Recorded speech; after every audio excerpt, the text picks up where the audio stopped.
In this world, there's two kinds of people, my friend. Those with loaded guns and those who dig.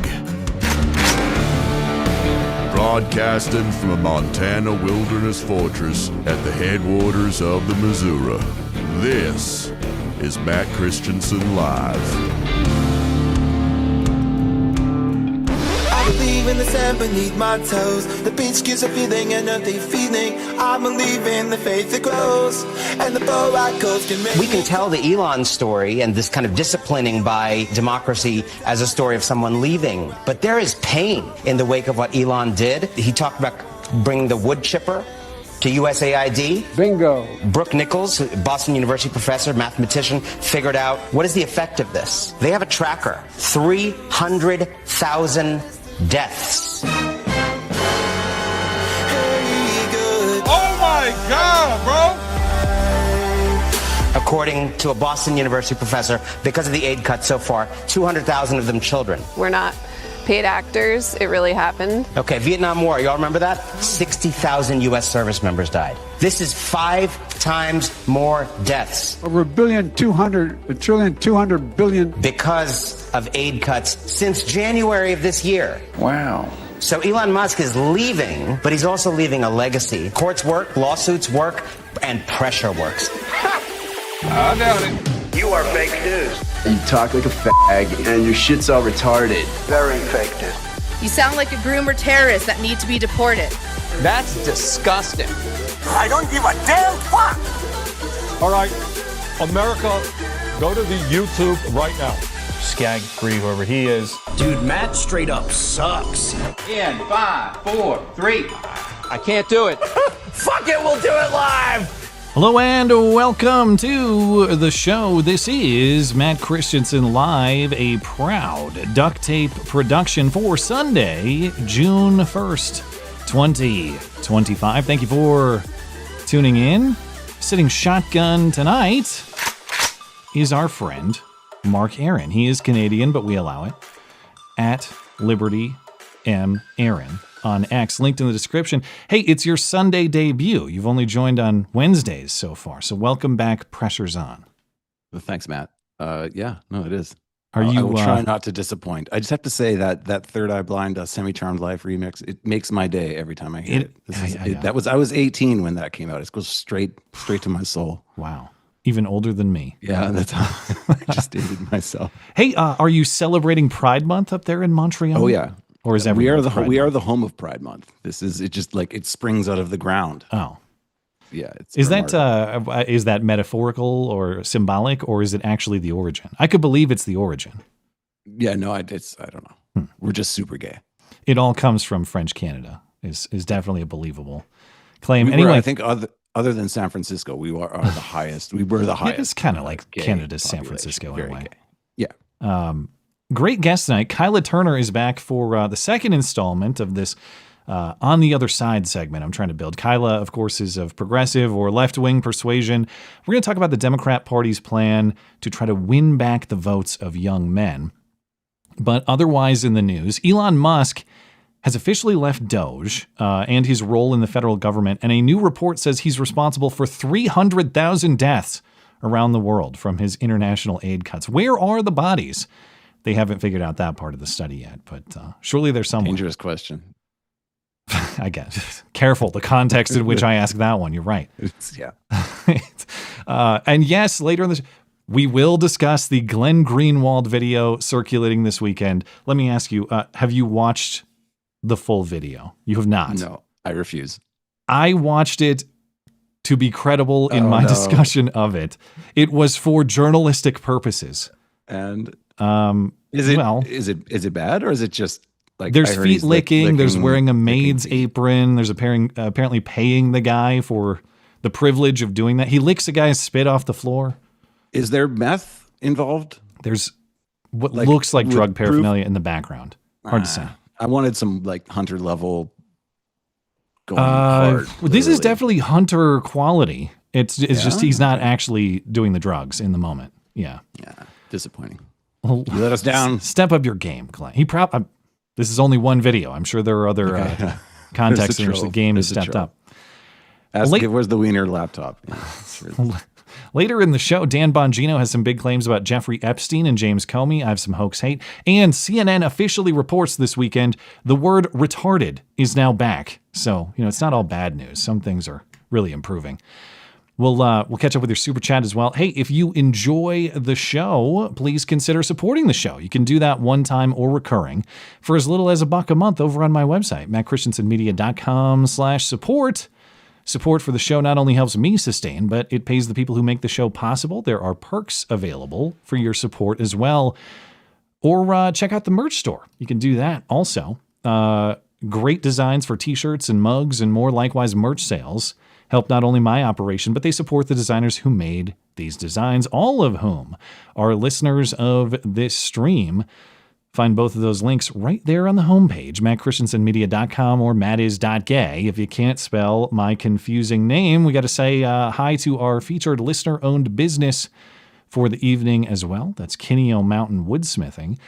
These are high-quality, handmade, premium hardwood cutting boards, charcuterie boards, serving trays, and more, all of which are great gift options or the perfect piece to class up your kitchen or anywhere else. Blake at Kineo Mountain made me a cutting board engraved with my channel logo, and it looks amazing. It's been a part of our family kitchen for a long time now, has not aged a bit. And in addition to the quality, that's the best part about Kineo Mountain's products. They are fully customizable, not just in materials, but in engravings too. So if you'd like to personalize a gift like that, that can be arranged. Or if you have any other custom hardwood project in mind, no matter how big or how small, Kineo Mountain Woodsmithing can make that a reality for you. Just get in touch at kineowood.com. All Kineo products are made in Colorado from premium domestic hardwood sources. Kineo Mountain Woodsmithing is the absolute highest quality woodworking that will last you forever. Listeners of this show get 10% off all Kineo Mountain Woodsmithing products and services using promo code MATT10 at checkout. That's promo code MATT10 for 10% off at kineowood.com, KINEOWOOD.com. Find all the information on my deals page, mattchristiansenmedia.com/deals. Deals by listeners, for listeners. And hey, just a reminder, if you need a Father's Day gift, new colognes or the repurposing of classic scents designed by yours truly in the cologne format. Timberline is that frosty pine experience. Old West is oak and leather, ready to bust open the saloon doors. Stop having a smelly dad. Make your dad smell great for Father's Day. Pick up some Hero Soap Company cologne or any other of their fine offerings.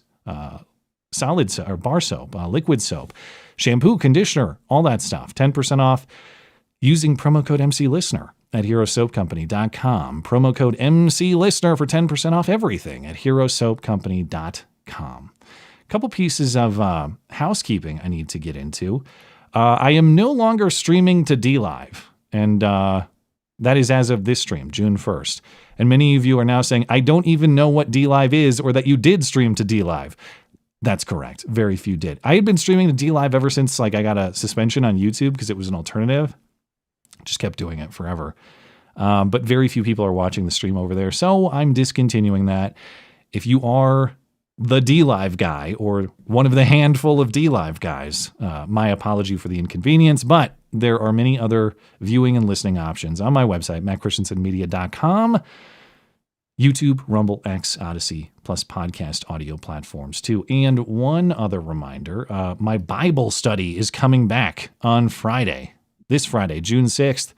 Our former Bible study leader, Robert, who you've heard on this stream in the last month or so, has stepped back after 2 long study sessions on John's Gospel and Acts. Both of those are still available in their entirety. You can listen to them through the Bible study podcast feed that is available on my website. But we have a new leader, Reverend David Rogers, taking over, at least for the short term. He's a good man. He's been a part of our Bible study for a long time, so I look forward to seeing what he can make of it. If you'd like to participate in the Bible study, it is live on a Zoom call on Friday nights, 9 p.m. Eastern Time. It's interactive with discussion you can participate in. Or if you'd just like to listen on your own time, you can do that through the podcast feeds. Again, find it all on this Bible study page on my website, mattchristiansenmedia.com/Bible-study, or you can just find the link right there on the homepage. But back into the news, Mark. Now, this show might not be an industry leader in many things. It's a very humble production. It's a duct tape production, right? but it is the leader in one important piece of reporting, and that is in-depth coverage of athletes with names that sound like slurs. You know the famous ones. Kaniga. Diego Fago. Luke Nigaman. Nick Kurtz. Okay. Many others. But we have a new entry, Mark. I don't know if you can see on the screen. This week, the University of Alabama announced the commitment of a quarterback prospect from California. John, you got an attempt for me? I have to put my glasses on. Can you see it?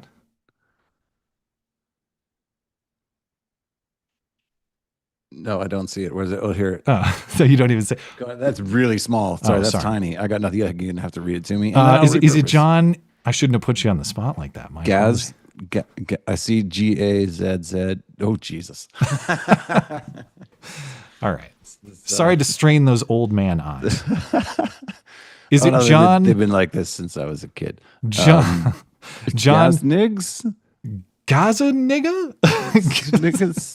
No, it's John Gazzaniga. Going to run a play here. And Gazzaniga takes off himself right up the middle, and he's going to go in for the touchdown. 22-yard scamper. They cheated towards the line. They being the St. John Bosco defense, so all Gazzaniga had to do.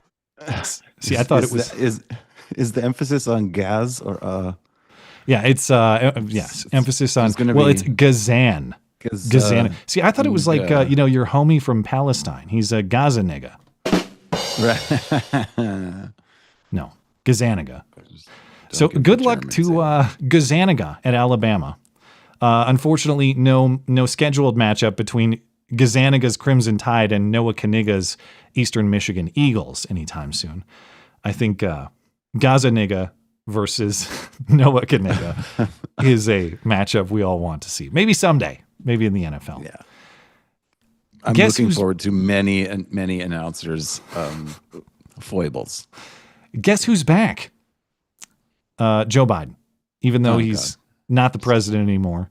And he's pretty much dead of cancer. Or if you believe what Trump reposted earlier today, he died like 4 or 5 years ago and has been repurposed as a puppet ever since. Well, there is the guy with the extra long legs and the masks and the other Joe Biden from the 90s. So I half believe anything is believable. You know, then again, I only half believed that Michelle Obama was a man, Michael Robinson, until I looked more into it and I saw that swinging dick. So I just need to see how long these legs are, and I will fully believe that Joe Biden died 5 years ago and has been reanimated, or he has a substitute puppet who represents him. Anyway, on Friday, Joe Biden reappeared at a Memorial Day event in Newcastle, Delaware. Now, I'm not sure why this event was so many days after Memorial Day. Memorial Day was Monday. They did this event on Friday. But this was the first time that Joe Biden has spoken publicly since his cancer announcement a few weeks ago. And, of course, we got a couple of classic Bidenisms that, like him, they just never die. They carry on forever. This is an event to remember the fallen, as in those killed in combat in America's wars. And Joe Biden, of course, did what? He says he knows all about that. Because after all, Beau Biden died a decade ago. I know for many of you, Memorial Day, like for us, is deeply personal. For the Bidens, this day is the 10th anniversary of the loss of my son, Beau, who spent a year in Iraq. Being with all of you, but quite frankly, makes things a little bit easier. It really does. So thank you for allowing me to grieve with you. I don't give a damn fuck. I'm glad it was comforting for Joe Biden. Jesus, when the Iraq, because this was in 2003 it started? Didn't he die in 2007? He died in 2015. Ago? Beau did. Oh yeah? I don't know when his deployment was, but it was well before that. And of course, Beau died of brain cancer. They try to tie it to burn pits in Iraq, but he was an army lawyer. He wasn't at the burn pits. Oh, I didn't know that. I thought he was which is fine. That's not a shot against army lawyers. I have respect for anybody who was in the army. I was not. Yeah, no, that's not the idea that I had from, being informed as we are. Yeah. So, it's fine that Beau Biden was in the military. It's admirable. Memorial Day has nothing to do with Beau Biden, but of course Joe Biden can't help himself, has to make it about him and his family. And then after he gave his speech, he responded to a question about Jake Tapper's book, questioning his mental health and fitness. And Joe Biden gave another classic, which is, I may be retarded, but I could still kick their asses. And there's also been a lot of discussion recently about your mental and physical capabilities while you were in office. You can see that. I'm mentally incompetent, and I can't walk, and I can beat the hell out of both of them. Do you want to reply to any of those reports, and also to the fact that there are some Democrats who are now questioning whether you should have run for re-election in the first place? Why didn't they run against me then? Because I would have beaten them. Terrible. Yeah, he's not just dumb; he's also violent. He always warned. His commentary is sometimes not as violent. It's just, hey, Jack, let's do a push-up contest. It's physical, but not violent. Now it's I would punch him in the shoulder. But to Joe Biden's credit, as much credit as I can give him, the Jake Tapper versus Joe Biden fight, I mean, I guess I'm taking Tapper, but it's not as confident as it should be. I'm not familiar with Tupper's physiognomy. Speaking of dangerous questions you can't ask.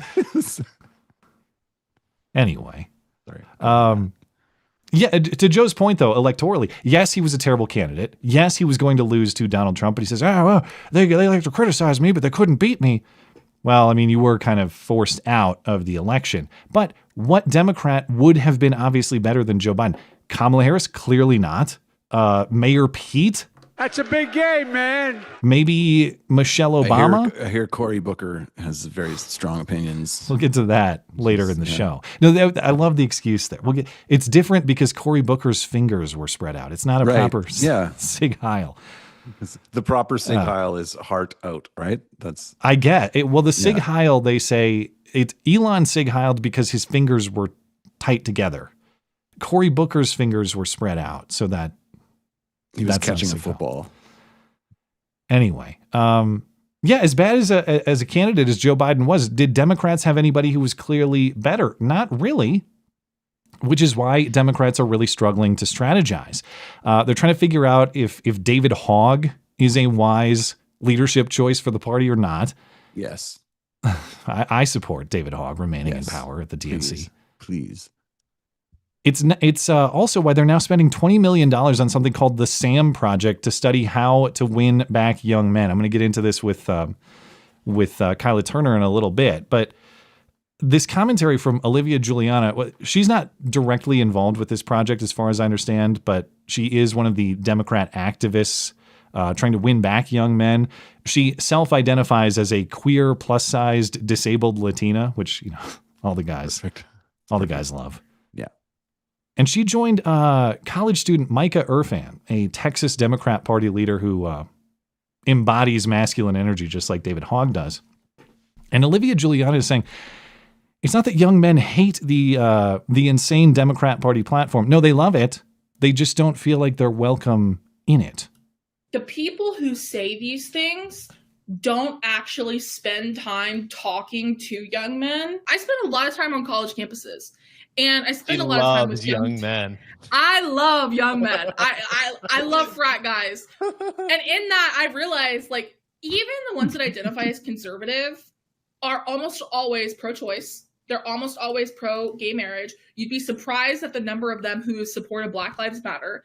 And so I feel like people just kind of lump them into this box when the truth is, again, a lot of them are with us on the issues. They're just not part of our coalition because they feel like they're not welcomed in it. I'm glad she clarified when she says young men, she means frat guys. Round them all up. These people are sick pedophile groomers. But pure delusion on the political analysis.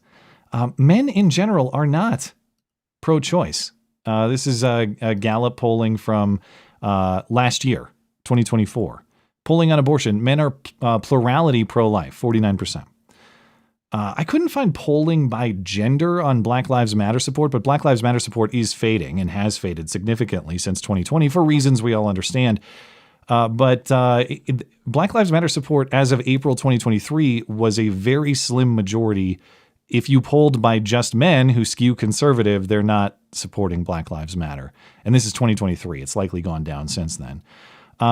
on gay marriage. There was a report just this week that actually the gap in support for gay marriage between Republicans and Democrats or liberals and conservatives is as wide as it has ever been since Gallup started tracking opinion on that issue.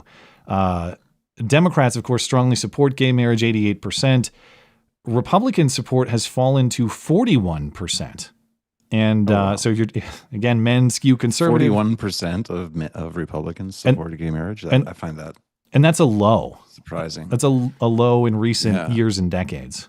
Do better, Republicans. Well, there's an interesting piece there, too, where they separate the question from the legal and the moral. 38% of Republicans are answering that gay marriage is morally acceptable. So you have some of them saying, I don't support it morally, but I'm in favor of legal recognition, I suppose. Even if what she's saying is true, though, I get my opinions from frat guys on college campuses. She might be 100% honest in saying that. The problem is frat guys on college campuses, that's a subset of men, and those guys are very inclined to just say things that they think other people want them to say. Number one, they're trying to get chicks. And number two, there's a lot of social pressure on college campuses to have the right opinion.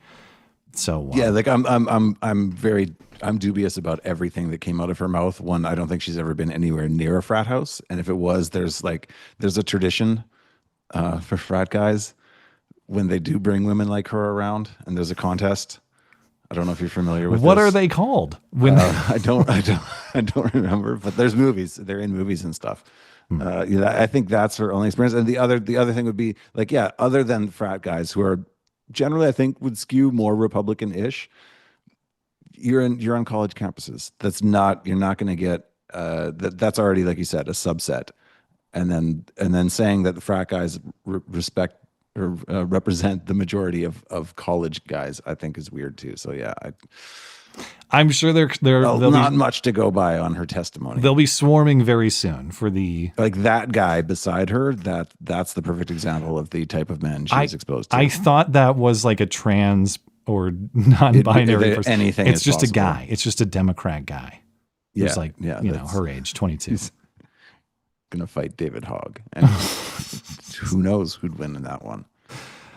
That's tougher than Biden v. Tapper. Yeah, I don't know. Yeah. Anyway.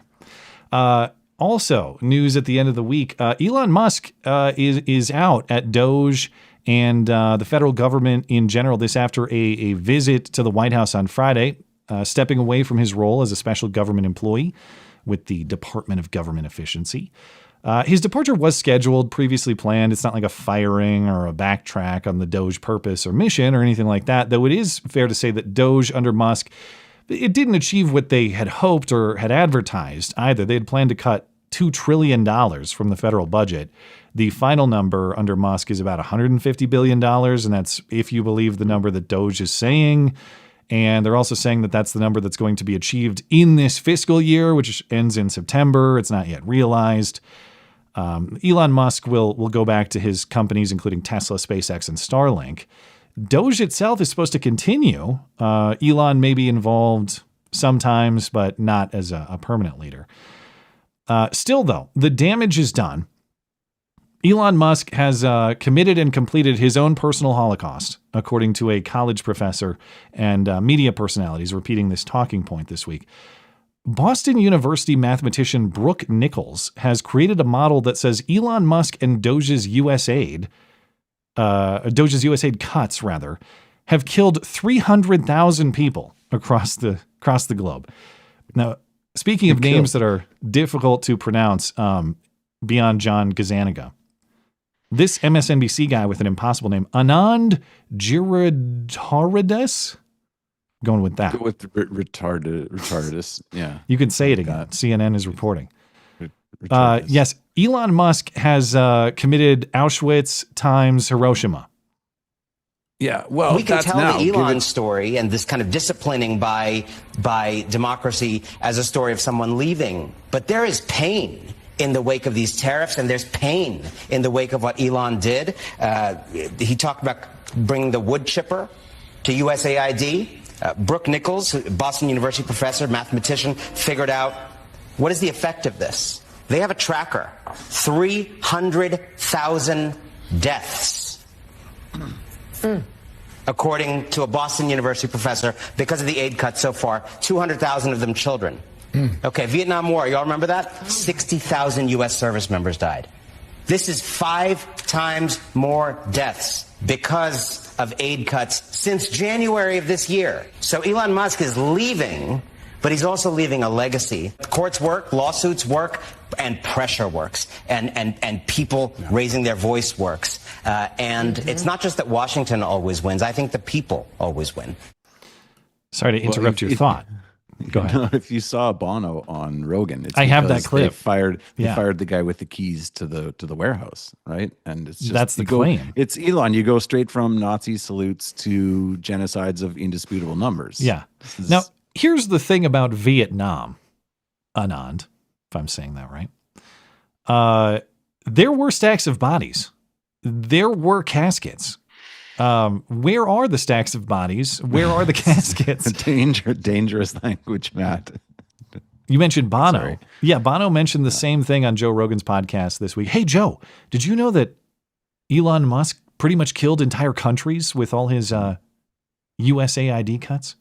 Just recent report. It's not proven, but there's surveillance enough suggests 300,000 people have already died from just this cut off, this hard cut of USAID. So there's food rotting because the people who know the codes or for the warehouse are fired. They're gone. Who the fuck made this shit up? Key phrase there. Well, it's not proven. Yes, exactly. Yeah, it's not. It's just it's not proven. I'm going to say something. There's no evidence for it, but I'm going to say it's like that Huffington Post article with Trump. They're like, we have reports that Trump did a thing. We don't know what the thing was or whether or not it happened, but this is news. Yes, not proven. Another way of saying completely unsubstantiated. We made that up. Okay. So what is the methodology here? Now this woman, Brooke Nichols, is a public health professor at Boston University. You can go look at the report that they're actually talking about. You can see it's a very precise count. 99,901. This is not an estimate. They know down to the individual. Do they have are they counting bodies? They got like all these people down at the morgue. Do they all have their own serial number? How are we keeping track of these people? Good question. Well, once you get self-reporting that if you die, let us know. This woman must have been hired fresh off accounting COVID deaths, I think, is where she came from. Because you read the headline in the UK Times, DOGE cuts to USAID blamed for 300,000 deaths, most of them children. Again, it's a precise count to the child. They have it counted out. And once you get past all the bullshit, it's horrifying, says this professor. Really? How did you get this number? They got it from the Hamas Health Service. Maybe. I think it's probably much more accurate. Like I saw that there was the report of this, one girl in Africa who couldn't get her $17 medication. And then someone commented, like, so all of Africa and her entire family, no one could come up with $17. I guess. Okay, we should all feel terrible. Hey, $17 is a very healthy African GDP. Elon. Okay, that's a lot. That's a small nation. Yeah. Scroll down like a couple dozen paragraphs in the UK Times reporting. She, being the professor who came up with these numbers, readily recognizes the shortcomings of her modeling. That sounds like a headline right there. You forgot that part. The numbers are not recorded deaths, but rather predictions. So that doesn't even what will happen in the future, not even I'm guessing what has already happened. Bono said they've already died. That's not true. Yeah, you telling me Bono's full of shit? Matt. They're modeled numbers. I recognize the limitations that comes with we don't have routine data sets that we can measure someone as killed by the U.S. lack of funding. But here you are talking about people killed by the U.S. lack of funding. Amazing. Okay, this is the HuffPost story. Pretty much. We have no evidence, but we could imagine that if our imagination is correct, this is what would happen. Sam Harris. More to the point, though, even if this was true, Elon Musk turned off USAID, 300,000 people died. If your country immediately collapses and disease and death strike that quickly, the second we stop cutting you checks, is that our fault or is that your fault? At what point do these countries become responsible for themselves? And why is it our responsibility? Canada too. I don't know if you guys have USAID, but you might. Why do we have I think it sponsors our elections. Oh, probably yes. does. I'm pretty sure it's running our entire. Why is it state. our obligation to prop up these struggling, corrupt countries around the world? If you actually want these countries fixed long term, if you want to reduce suffering in these countries, they have to fix it themselves. We can't cut them checks to infinity and beyond to fix it. But yeah, I had a very different answer. Go ahead. I didn't mean to cut you off. Colonialism. Just run them for them. It worked. I'm sorry. I mean, yeah, no, I'm very, very pro. I know which Africa I would prefer to live in. I'll take colonized over tribal any day. Rhodesia was a great place. Well, I got to get to our guest. Any other thoughts you have before I bring her in? Nope. Go for it. Okay. Well, I'll see you back here in about a half hour then. Perfect. And I'm going to go get Kyla, and I will be right back. Stand back and stand by.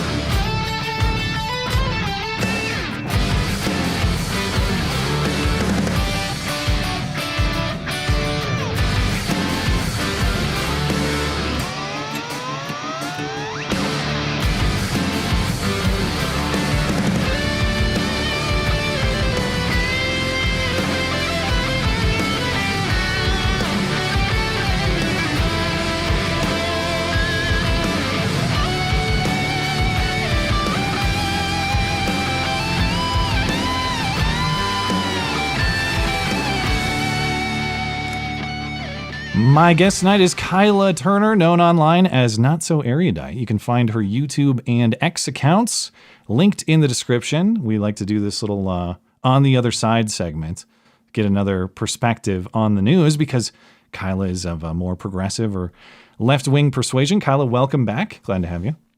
Thank you for having me back, despite my sins of being both left and Canadian. The greater one being Canadian, of course. This is there's way too much Canadian representation on the show tonight. You know, you're rich and famous now. You're fresh off Timcast. You were on the Whatever podcast, generating viral clips. Thanks for still answering my texts. And when do I get credit for launching your career? Well, first of all, the rich part hasn't quite trickled in, so we'll see about that one. Yeah. You know what? You will get credit for launching my career. Absolutely. It'll be in my autobiography. It should come out next year at least. Thank you. I appreciate that. Well, I know you want to talk about the Democrat plan to recover with young men, however we want to put it. The Democrats realize the obvious, that they have a problem with men. They lost a lot of male votes, but young men in particular.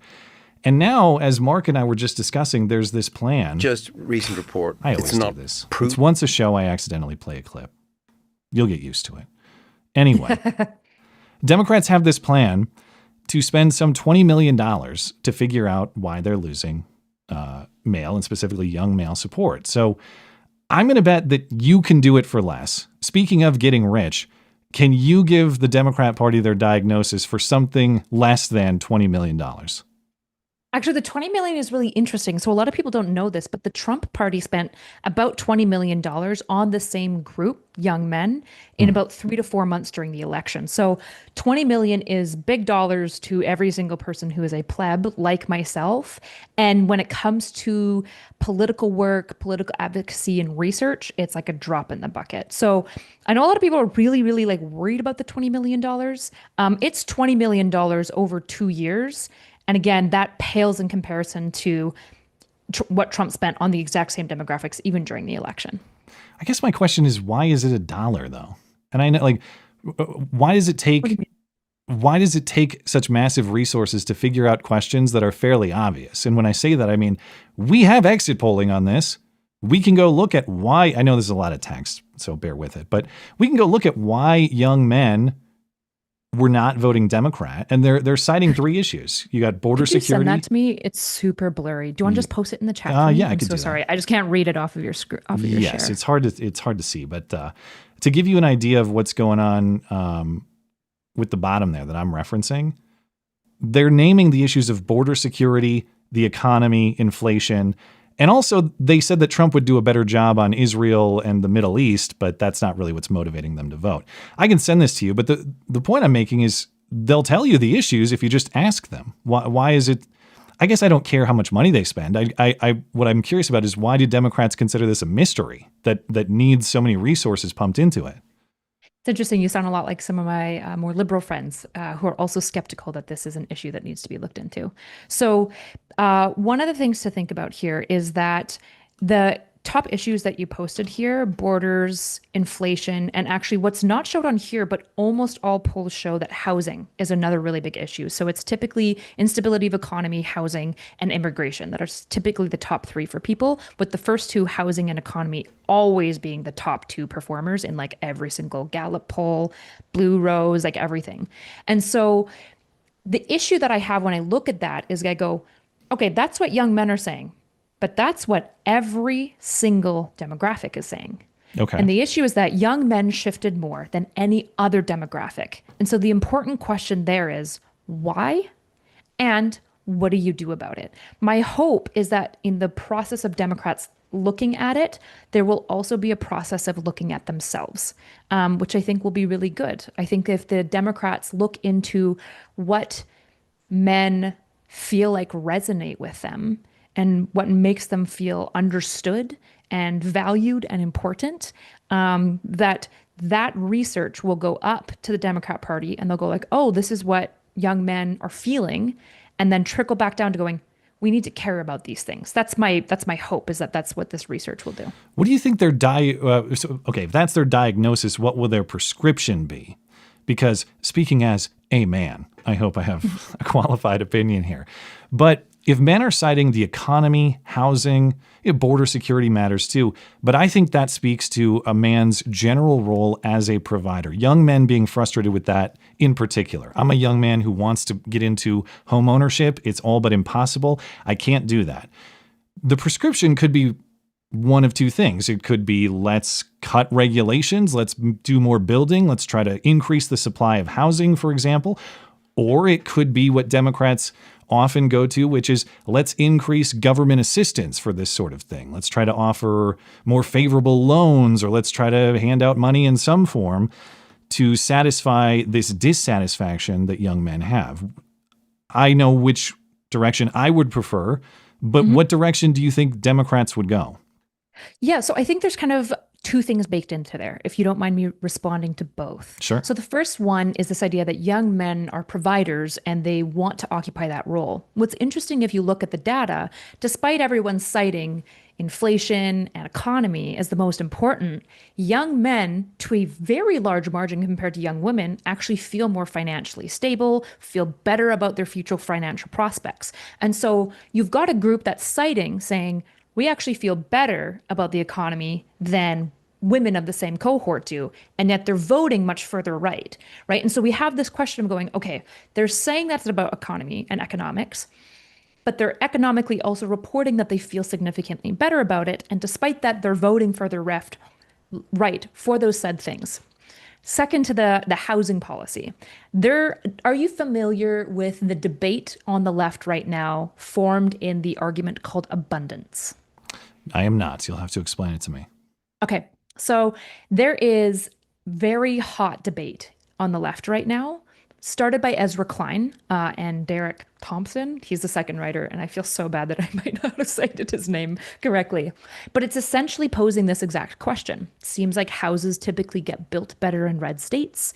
There are more houses per person built in red states, and the blue states have a hard time building housing. They have a hard time building public like transportation, like high-speed trains. They in general just can't really build. And Ezra Klein's argument is that it's called proceduralism. Essentially, a lot of blue states have a whole bunch of procedures and veto points, essentially, that certain groups get that don't exist within red states, that probably need to be reanalyzed, because a lot of these veto points came out in around the 90s or 70s and re-looked at to go, is this even a good veto point? Like, why does this group get to say, no, you can't build for like the next 6 years when like their policy isn't even effective anymore? So there's a huge debate right now on the left about answering that exact question, which is part of why I kind of like the left, is that it's always this shaping, moving, and breathing space that is actively searching for answers in the way that I think science often does. I'll take your word for it. It seems pretty suffocating from the outside. Like, you will believe this or you'll be exiled and or killed. I don't know. But, you know, this I like, because I had no idea this debate was even going on. So I like to hear about this. Who's winning in your estimation? I don't think there's going to be an answer to that yet. There's a lot of pro-abundance thinkers. There's a lot of funders that I think are moving in that direction as well, of essentially doing almost Doge-esque like research, which is looking into the actual policies restricting building and figuring out which are the policies actually freezing it, and is there good reason to that, and then trying to work on striking those policies. I don't know who's winning yet. I think right now the left very much is in a space of power vacuum, and it's still in a power vacuum, and it probably will be for the next year at minimum. So obviously I'm voting for the abundance side. I hope that my side wins. I think that we have good answers.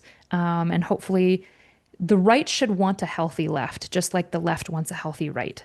And so if the right cares about the left being good, then you guys should probably support and not shit on all lefties who are trying to fight for this. Of course, there's lots of them. Who did the shitting first? That's what I wanted. We just shit in response. That's all. Not if you look at timeline, right? The party that has the social power does the shitting on always, right? So it was like the left from like 2016 to 2024, but before then the right did a lot of shitting on as well. It goes back and forth because people of positions of power often just end up. We need to complete the chronology. Who did the original shitting is the relevant question here. You're going to have to go back further than that. But yeah, I'll take your point. Neanderthals. It's got to be them, right? Insofar as being held to account is good for anybody in power, I would agree that you want a quality opposition that challenges your fundamental principles and your policy prescriptions and all that stuff. I think the only thing that's tough about it is we're losing the assumption of good faith. And I think there's some truth to that on both sides. But man, from the left wing outside, I often get the impression of it's not just that you are wrong about an idea, it's that you're a bad person for believing that idea. And that I used to be on your team way back when. I used to be a good boy Democrat voter. Not that I think you're a shill for the party or something like that. But part of what pushed me away was like instead of arguing the point, it was character smearing. It was you're a bad guy if you even entertain this idea. But I don't know. I mean, sometimes the same could be true on the other side. But do you think that that's a problem, or do you think that that's something that's a right wing thing? Yeah, I think purity politics really took over the left, and I think it's bad. The issue that I would point to is Christians often will cite the nascence for why they leave the church and their faith is because Christians were also bad to them, right? And they were cruel and harsh, because oftentimes people in large groups can become really shitty, particularly in large groups that are worried about things like purity and rightness and morality, right? And so I'm not justifying necessarily all of the purity testing. Some of it, I think, is accidental. I think there is purity testing that happens on the right, but I think right now it's a little bit lesser. As you guys probably win the social culture, you're going to go right back to doing it. Just ready, because during the Bush era, there was tons of right-wing purity testing. Oh, right? I have some purity testing to do against Glenn Greenwald in a minute. Yeah, there's a lack of purity in that context. Let me tell you. Well, you guys are really starting to invite on purity stuff, right? And it's getting worse. It is getting worse. And so my issue is depends on your definition. Like some fights of principle are very important. So I agree. Depends on what qualifies as worse. But if you mean intensity of fighting, I would probably agree with that there are important fights being fought right now, for sure. Yeah. And so the reason that I think that if you believe in, like, fundamentally, if your political compass makes you fall left, I think you should fall left if that's what you believe in. And I don't think people who are shitty get to rob you of that. I'm a Christian, despite having lots of Christians be really nasty to me, despite lots of Christians disliking me, despite some of my like big sources of pain being the church and how it failed me and my family and my brother. And yet, despite that, I'm still a Christian because I fundamentally believe in this thing, right? And so if you believe, for example, in fundamentally more liberal left-leaning policy, then nobody gets to rob you of that. What you have to do instead is fight within your group for like an accountable left instead of a cannibal left. And that's what I'm fighting for. And I'm not alone in that, just so it's clear. When I say I'm fighting for this, I have a huge cohort of friends, content creators, increasingly funders, and politicians that are increasingly fighting for this, for a left that's got a backbone, that means something, that advocates for good policy, and really understands the working class and people and fights for those people. And that's the left that I believe in. You mentioned not just the policy prescriptions that are going to come. There's diagnosing the problem, there's prescribing the policy, but you mentioned the leadership vacuum. And that's another thing that's going to be interesting to watch in the party. There's already the fight going on with David Hogg. Let me put you on the spot. Pro or anti-Hogg? Go. I'm pretty sure everything I read about it, I was not super impressed, but I didn't read a ton about it. I'll just be super clear. I didn't cover most of it. Didn't he get booted out of the DNC leadership for some claim of imbalance? But it was kind of two things that were technically unrelated, but sort of overlapped. He was out saying he was going to take his own $20 million and challenge safe Democrats in Congress. So there's that piece. That was not well received by party leadership, including the chair, guy whose name I can't remember because he's totally anonymous, speaking of the void of leadership.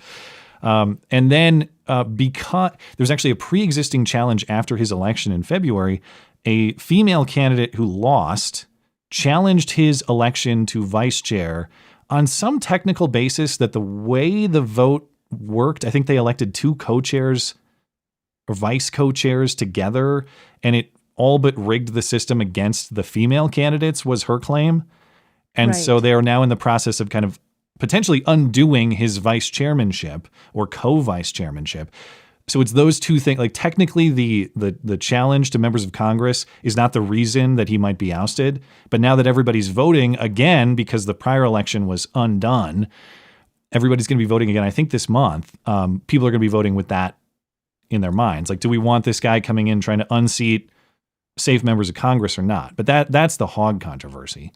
Gotcha. Yeah, it seems like he's like really big on like young stuff, young liberals. I don't know any of his politics though. I'm not really going to be for or against somebody at like a political leadership level until I know what their politics are. You can't be against David Hogg just by looking at him. No, I'm just kidding.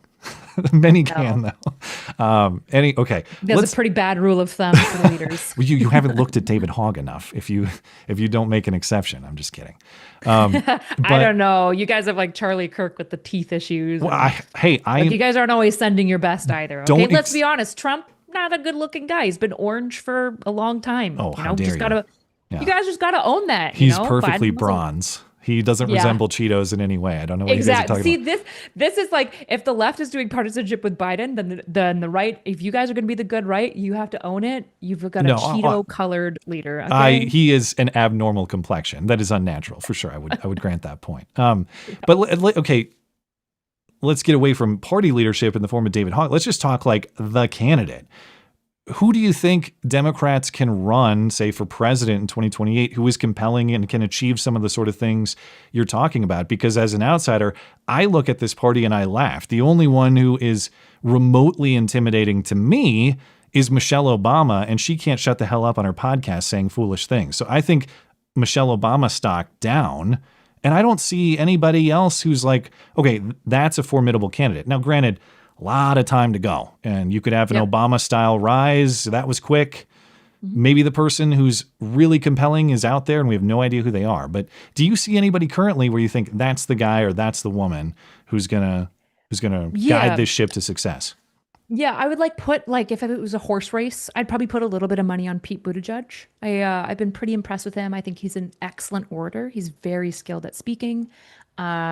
He's young, which is nice. I'm really tired of it being like 80-plus-year-olds in power. I just think that that's not led to good policy. He seems also pretty reasonable on a lot of his positions. I don't necessarily agree with every single thing that Pete Buttigieg says, but that's not what you vote. You don't vote for 100% adherence to your worldview, right?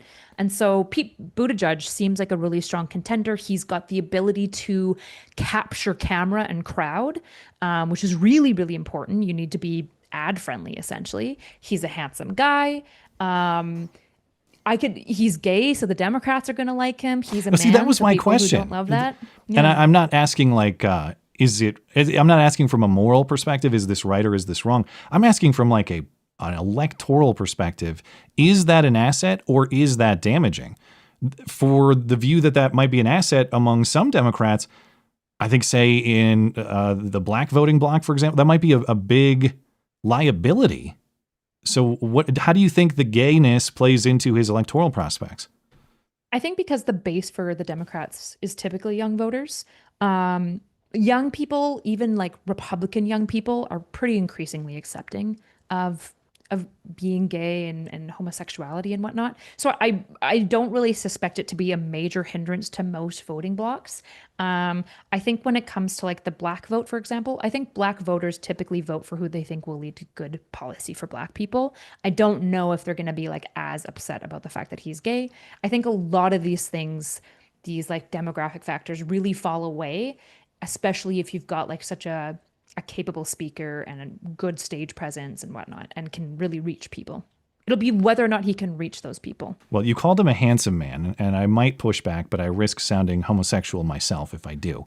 I'm just going to ask you, bearded or not bearded Pete, what is the better candidate?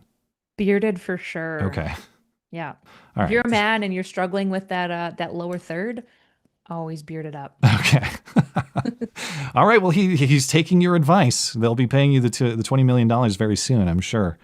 Yeah, fingers crossed. You have any other thoughts about just Democrat Party politics in general? If not, I know last time you were on, we talked a lot of Elon Musk, and of course he's on the way out. So if you have thoughts on that, we could go that direction, or really just anything that's on your mind from a left-wing perspective that maybe I or people in my club don't hear very often. Sure. One thing that I think is really important, this is kind of what I've realized as I'm coming back into the streaming space, because I streamed and did content for about a year and a half and then stopped for about a year and a half. So I've only been back since pretty recently. Whatever was kind of like one of my first standouts in your show. One of the things that I've come to really value as a goal is that for a democracy to work, we need a strong left and a strong right. And I think I'm very pro an accountable left. I think it's important for the left to look at itself and try to improve itself, realize how it's not reaching people and improve those things. I think as well on the right, there needs to be an accountable right. I think the right's always done a pretty good job at kicking out like Nazis, like even Trump like was pretty like not willing to engage with like Nick Fuentes and stuff like that. That is a shocking claim. The right has been good at kicking out Nazis. I think so. Do you think you're in the minority on that opinion among left-wing people? Or is it just overstated? I think right now, because I think a lot of liberals are understandably terrified of the kind of blatant disregard for the Constitution that they feel they're seeing from the right. I will say, most of my right-leaning neighbors, I go to church, I'm in a very red state, have pretty much openly told me that they don't care about the Constitution anymore. It just doesn't matter, which is really, really, really concerning to me, because that is like the foundation upon which made this country great. You know, the other day I got accused by Tim Pool of being an American exceptionalism. And I wish I had said, yeah, I am. I think it's a pretty good country. I think there are flaws like any country, but I think America is one of the better countries. And Tim was arguing the opposite. He does not believe it's an exceptional country. Or I won't put that in his mouth. He was claiming that Americans feel that they have a right to enter any country or go anywhere and kind of impose their selves and worldview onto others in a way that. Okay, so it was kind of an anti-imperialist type thing. Yes, he's very anti-interventionism as well. And I think that if you love what your country stands for, a president should never be more important than the Constitution, like fundamentally. And I think particularly one thing I've valued the right for is they've always, like, I guess intellectually for me, been the group that conserves the Constitution. And so I think like a red line really should be, is our leaders honoring the Constitution, particularly on the right? And I don't know if I feel convinced that the right is doing that well. I know my neighbors are not. They basically told me I don't care about the American Constitution. And I was like, that's probably not good, like as an American. What do you think? I'm glad to hear standing up for constitutional principle. And I of course share that general commitment. And I'm not here to pretend that like Donald Trump has some perfect record or doesn't test the boundaries of his power, because of course he does. I think that some of that is by design. Like, well, We have big tasks that need to be done. We're going to try to do them. If we get struck down by the courts, we'll deal with that when it happens. But what do you think is the greatest threat to the constitutional system now, or in the last few months of his second term? I'm really concerned about him calling the Supreme Court activist judges, particularly because one of the judges he called that is appointed by him, right? I think it's really, really important that the president honors the Supreme Court in the interpretation of the Constitution. That's what the judicial branch for, particularly the Supreme Court, is for. And I think if they don't weigh in your favor, I don't think the answer can be, how do I politicize you guys more so that you just do what I want? Because they're there to offset the president, which is fundamentally a temporary individual. I'm with you. Obviously, we have three branches of government that check each other, which was a famous clip that you generated the other week. I saw that one.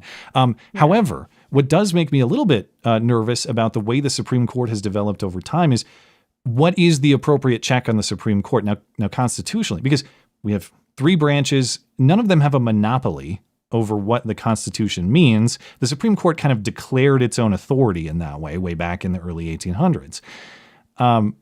But there has to be a check against the Supreme Court, just like there is against the other branches. Constitutionally, that would be impeachment. These judges are crazy. They're doing insane things. Congress can remove them. I think that's pretty clear in the document itself. But what makes me nervous is you have, say, the Chief Justice, John Roberts, coming out, giving a statement against Trump. He's free to do that. But what he said is impeachment is not an appropriate remedy for disagreement about a decision, for example, whether it's at a lower court or at the Supreme Court level. Now, I think that's wrong because there's historical example of that happening in the early 1800s. Samuel Chase was his name. But if that's the case, that Congress does not actually have the constitutional authority to impeach for whatever reason they deem appropriate, is the Supreme Court, especially with lifetime appointments, are they just too powerful and unchecked? What do you think the check on the Supreme Court should be? The check is typically Congress and the executive branch, right? So in the case of Congress, I'll just use it as an example. Say the Supreme Court makes a decision about something. It's typically going to be Congress that basically modifies the impact of the court decision, and they also can change the court's jurisdiction, right? So if the court rules on something, it's actually the Congress who works out the nitty-gritty of what that will actually look like at all various levels. So in that way, Congress often will balance the Supreme Court. So say the Supreme Court was really extreme on a ruling, the Congress can still essentially engage with it in such a way that they reduce certain judicial oversight for certain areas. Oversight's not the right word. What is it called? Jurisdiction, that's the word. Court jurisdiction. But they can also, again, modify how that decision plays out specifically. So that's one of the ways that Congress balances the Supreme Court. That's how your guys' system was built. It's a pretty awesome system. You could argue that there might be some level of judicial review that's perhaps needed. The issue is that the court is already politically packed right-leaning. And so it's a little bit suspicious to me that if a right-leaning president and a right-leaning Congress and a right-leaning Supreme Court, and the president is going, these judges, they're being activist judges. It's no, they're probably checking your power correctly. Well, isn't Trump mostly talking about these district court judges, especially, who have limited jurisdiction? Has he actually called out anybody on the Supreme Court specifically? I just haven't heard that. I believe that he called out one of them. I would need to look it up. Was it Sonia? Because she deserves it no matter what. Why does Sonia deserve it? That lady's insane. What? Defend Sonia Sotomayor unpronounceable name. Sonia Sotomayor on constitutional terms. I challenge you. Go. I don't know enough about Sonia specifically to do anything. Good. I'm glad. I don't want to hear that defense. That's an impossible one. That's a hard one for you. That's like my Brie Larson hate. There's no world or argument that will make me not hate Brie Larson. I liked the movie Room. I had to watch that within the last year. You ever see that one? She's a good actress. It doesn't matter. She is my Sonia. Okay. It doesn't matter. I have an irrational hatred. Well, before the top of the hour, I can't let the most important question go. The last time we were on, one of your hot takes was about Elon Musk and his sieg heil, and you made me sieg heil, if you remember. And I don't know if I did it with proper form, because now there's debate about whether this hand needs to be, your fingers need to be loose or whether they need to be tight. Did you see the footage of Cory Booker? No. Okay, great. We're going to get judgment on the spot. I'll talk about this great. with Mark later in the show. But Cory Booker, New Jersey senator, was giving a speech in front of California Democrats over the weekend. I need your snap judgment. Does this count as sieg heiling or not? Probably not. No. So what's your distinction? My remembrance with Musk is he did this twice specifically. Have you seen the memes where they do the sieg heiling? It's a speed thing. Like, you can see Elon's a little faster. And twice, and the rigidness of the hands. There's been a comparison between his sieg heil and like a Nazi salute, and they're like almost identical. But not Cory. Cory's clearly waving goodbye. I mean, his hand is pretty soft, right? All right. I'm going to have to leave this debate for another time. I actually don't know. I'm assuming you're sincere and not trolling, but all right. I can't get over this, like, trying to separate these two things and saying they're different. I think they're different for a number of reasons, right? Like, if you go into Musk, and his relationship, for example, to like South Africa, his engagement with like apartheid statements, how he talks about eugenics. He's got a lot of weird statements about eugenics and babies and the way that we should be raising them and the way that we should be breeding them genetically. In general, it's possible you can be like, he didn't mean to do a Hitler salute. I would be surprised because of the fact that he did it twice in a row in such a specific way. The main argument here is, did he do it to like be like, hey, secretly I'm a Nazi, so all you other Nazis know, like, I'm your guy. I don't think that that's what he did. I think he did it as like a meme troll. Which so I think it was to generate the lols. It was not. But then, if that's the case, if it's a meme troll, then like, why are his South Africa statements relevant if those are sincere? Because I think in general, like, right-leaning people are going to be that are pro-eugenics are probably going to be slightly warmer to the idea of sieg heiling and like the when a troll is like half true, half joke. I feel like I'm talking to one right now. Yeah. Okay. Sure. I can go into this, Yeah. but essentially, I think a lot of times when we make jokes, right? I think Cory Booker, for example, his response would be like, "Oh gosh, if it looked in any way, I'm really sorry. That's like not at all what like was going on." Blah blah blah. I think if you look at Cory Booker and everybody, you'd be like, "Yeah, this guy probably didn't mean it. He's got a pretty like soft hand or whatever." If you think that, if you granted me that Elon Musk trolled and intentionally did something that looked like a sieg heil, but he doesn't mean it truly, the question would be, why did he feel comfortable making that joke in the first place in the space that he was in, right? And it's like, that's where you go into these issues where like, this feels odd. This feels like an insult to like what the office is and what it represents. It seems like a blatant disregard for like some level of decorum that it seems like the right expects. I'm sorry, but have you no respect for California Democrats? They were disrespected in the same way that the inaugural event was. Do they not have a right to I just think you can watch these things. They just look a little bit different. All right. I won't push any further. I'm just looking. I'm trying to understand. As always, I'm trying to understand the other side. Anyway, I appreciate you playing along in good faith. It's always a pleasure. Is there anything else you'd like to mention before you're out of here? No. All right. Well, I have your YouTube and Twitter accounts linked in the description. Is there anything else you'd like to promote? Anywhere else you want to send people? YouTube, Twitter, Twitch. That's where you can find me. I have a Discord if you want to debate me. I stream Monday, Wednesday, Thursday from just 7 anybody p.m. can join and come debate. Mhm. Wow. That's interesting. Okay. I'm gonna have to check that out. How long have you done that? Is that a new thing? I just started it 2 weeks ago, I think.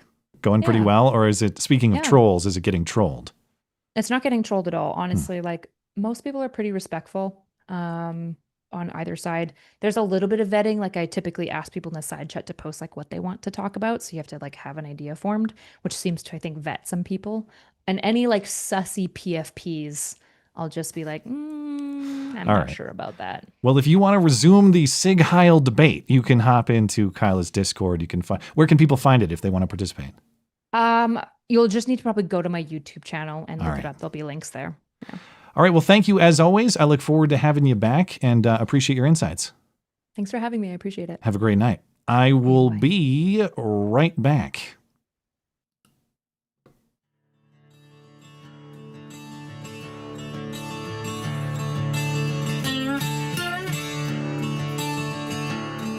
Stand back and stand by.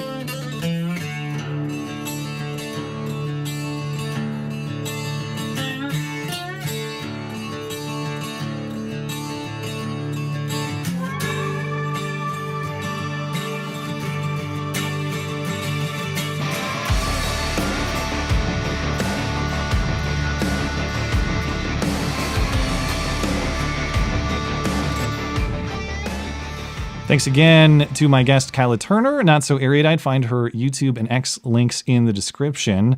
Mark, I know you want to talk Glenn Greenwald, and I kind of do too. I just was enraptured by the Cory Booker debate. And clearly, he was trying to catch a basketball, and Elon Musk was trying to decapitate Jews. Right. I don't know why there's any confusion about this. It's as clear as day. And what a direct and erudite guest you had. Well, thank you. Whatever your Cory Booker opinions may be, I really appreciate that she's willing to discuss. I know that she may have a different perspective about like kudos. Who's the more welcoming or the more accommodating among the tribes here.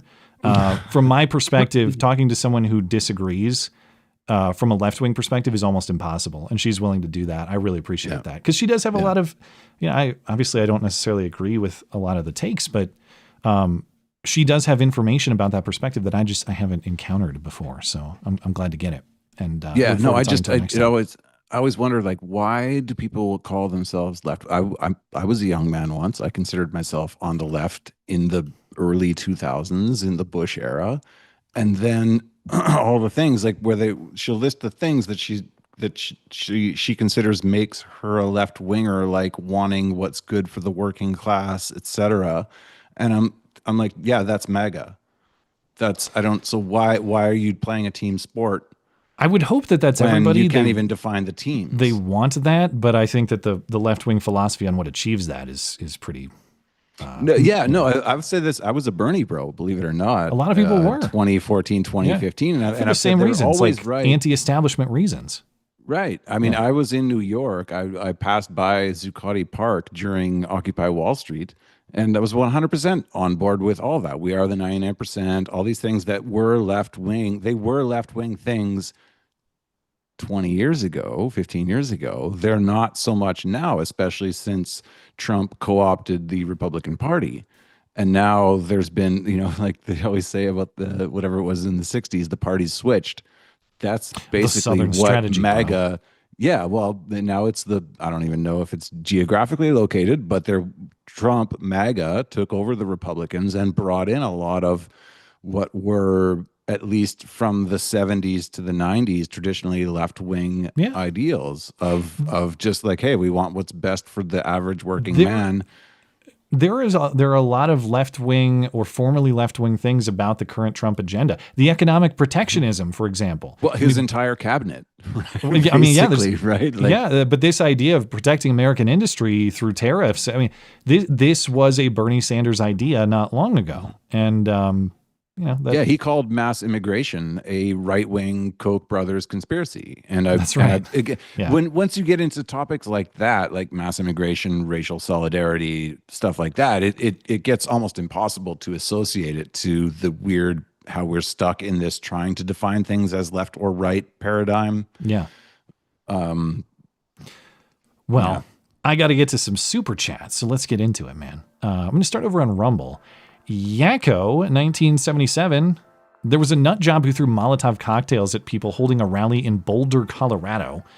There's footage of him yelling at the people before he attacked. This is why I carry a concealed firearm. I saw that breaking before the stream, but I didn't have time to look into it. Is this today? Yeah, some guy, there was some kind of like pro-Israel event or protest.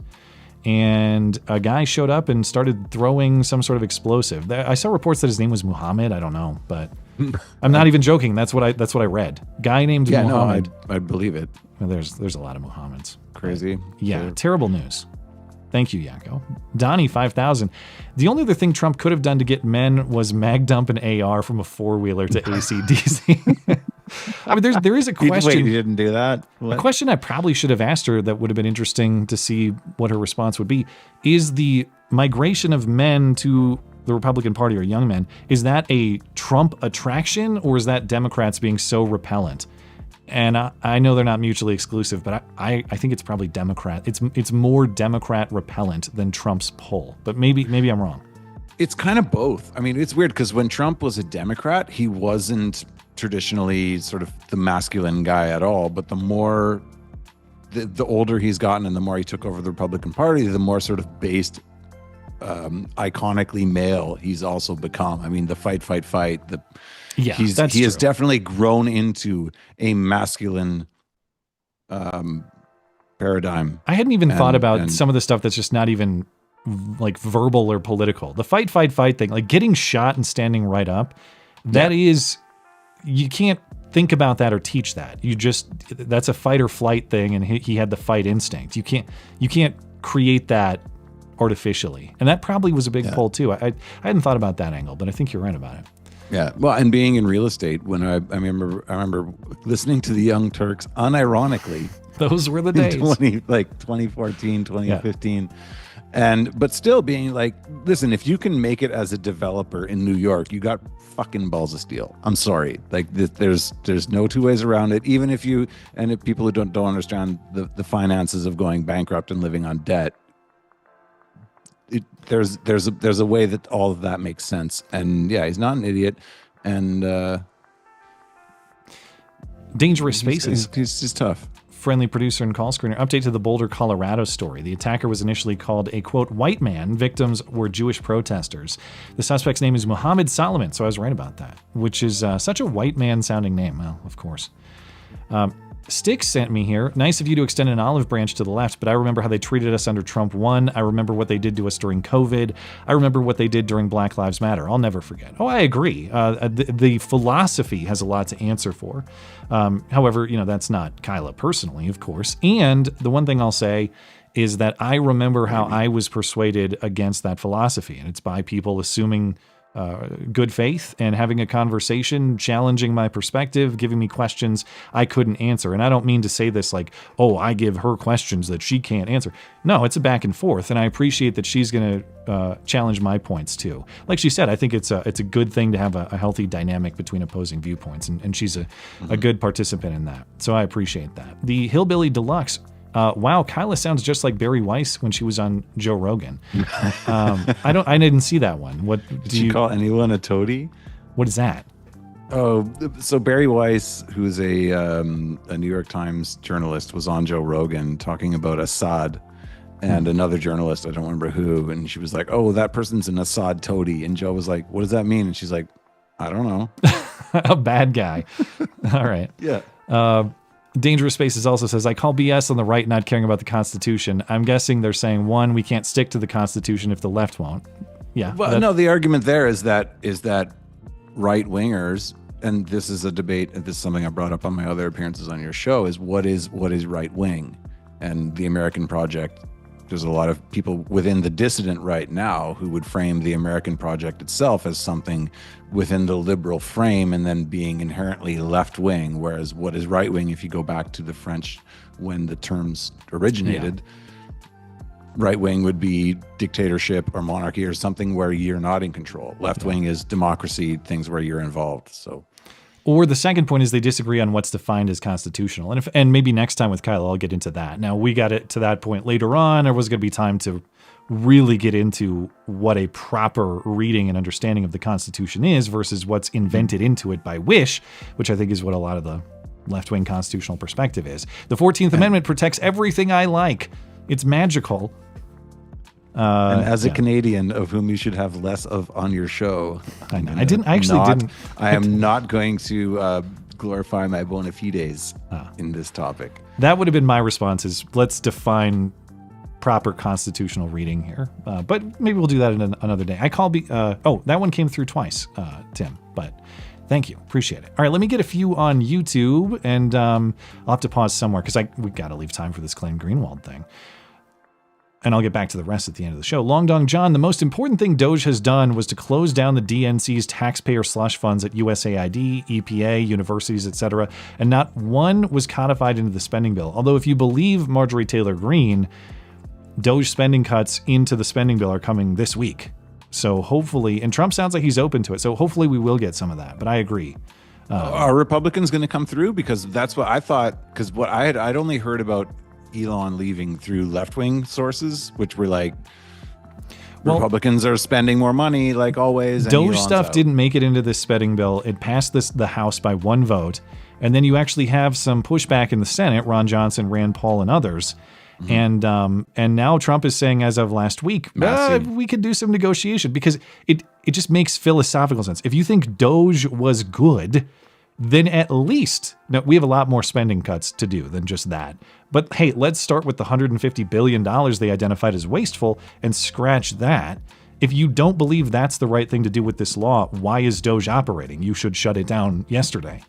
But right. John McGee, anyway, the point is, it sounds like it's maybe going that direction. We'll see what happens this week and after that. John McGee, are those 300,000 deaths counted like the COVID deaths? We all know how accurate and skewed that death count was. Yeah, she's the lady who was counting the people who fell off ladders, who got hit by hammers. My favorite one during COVID that we covered on the stream, there was a guy who crashed his motorcycle at like 90 miles an hour, and the doctor was on the news saying, we don't know if it was the COVID that caused him to crash. The COVID caused the crash. Is it first, second, or third order causes? Yeah. Right? Yeah.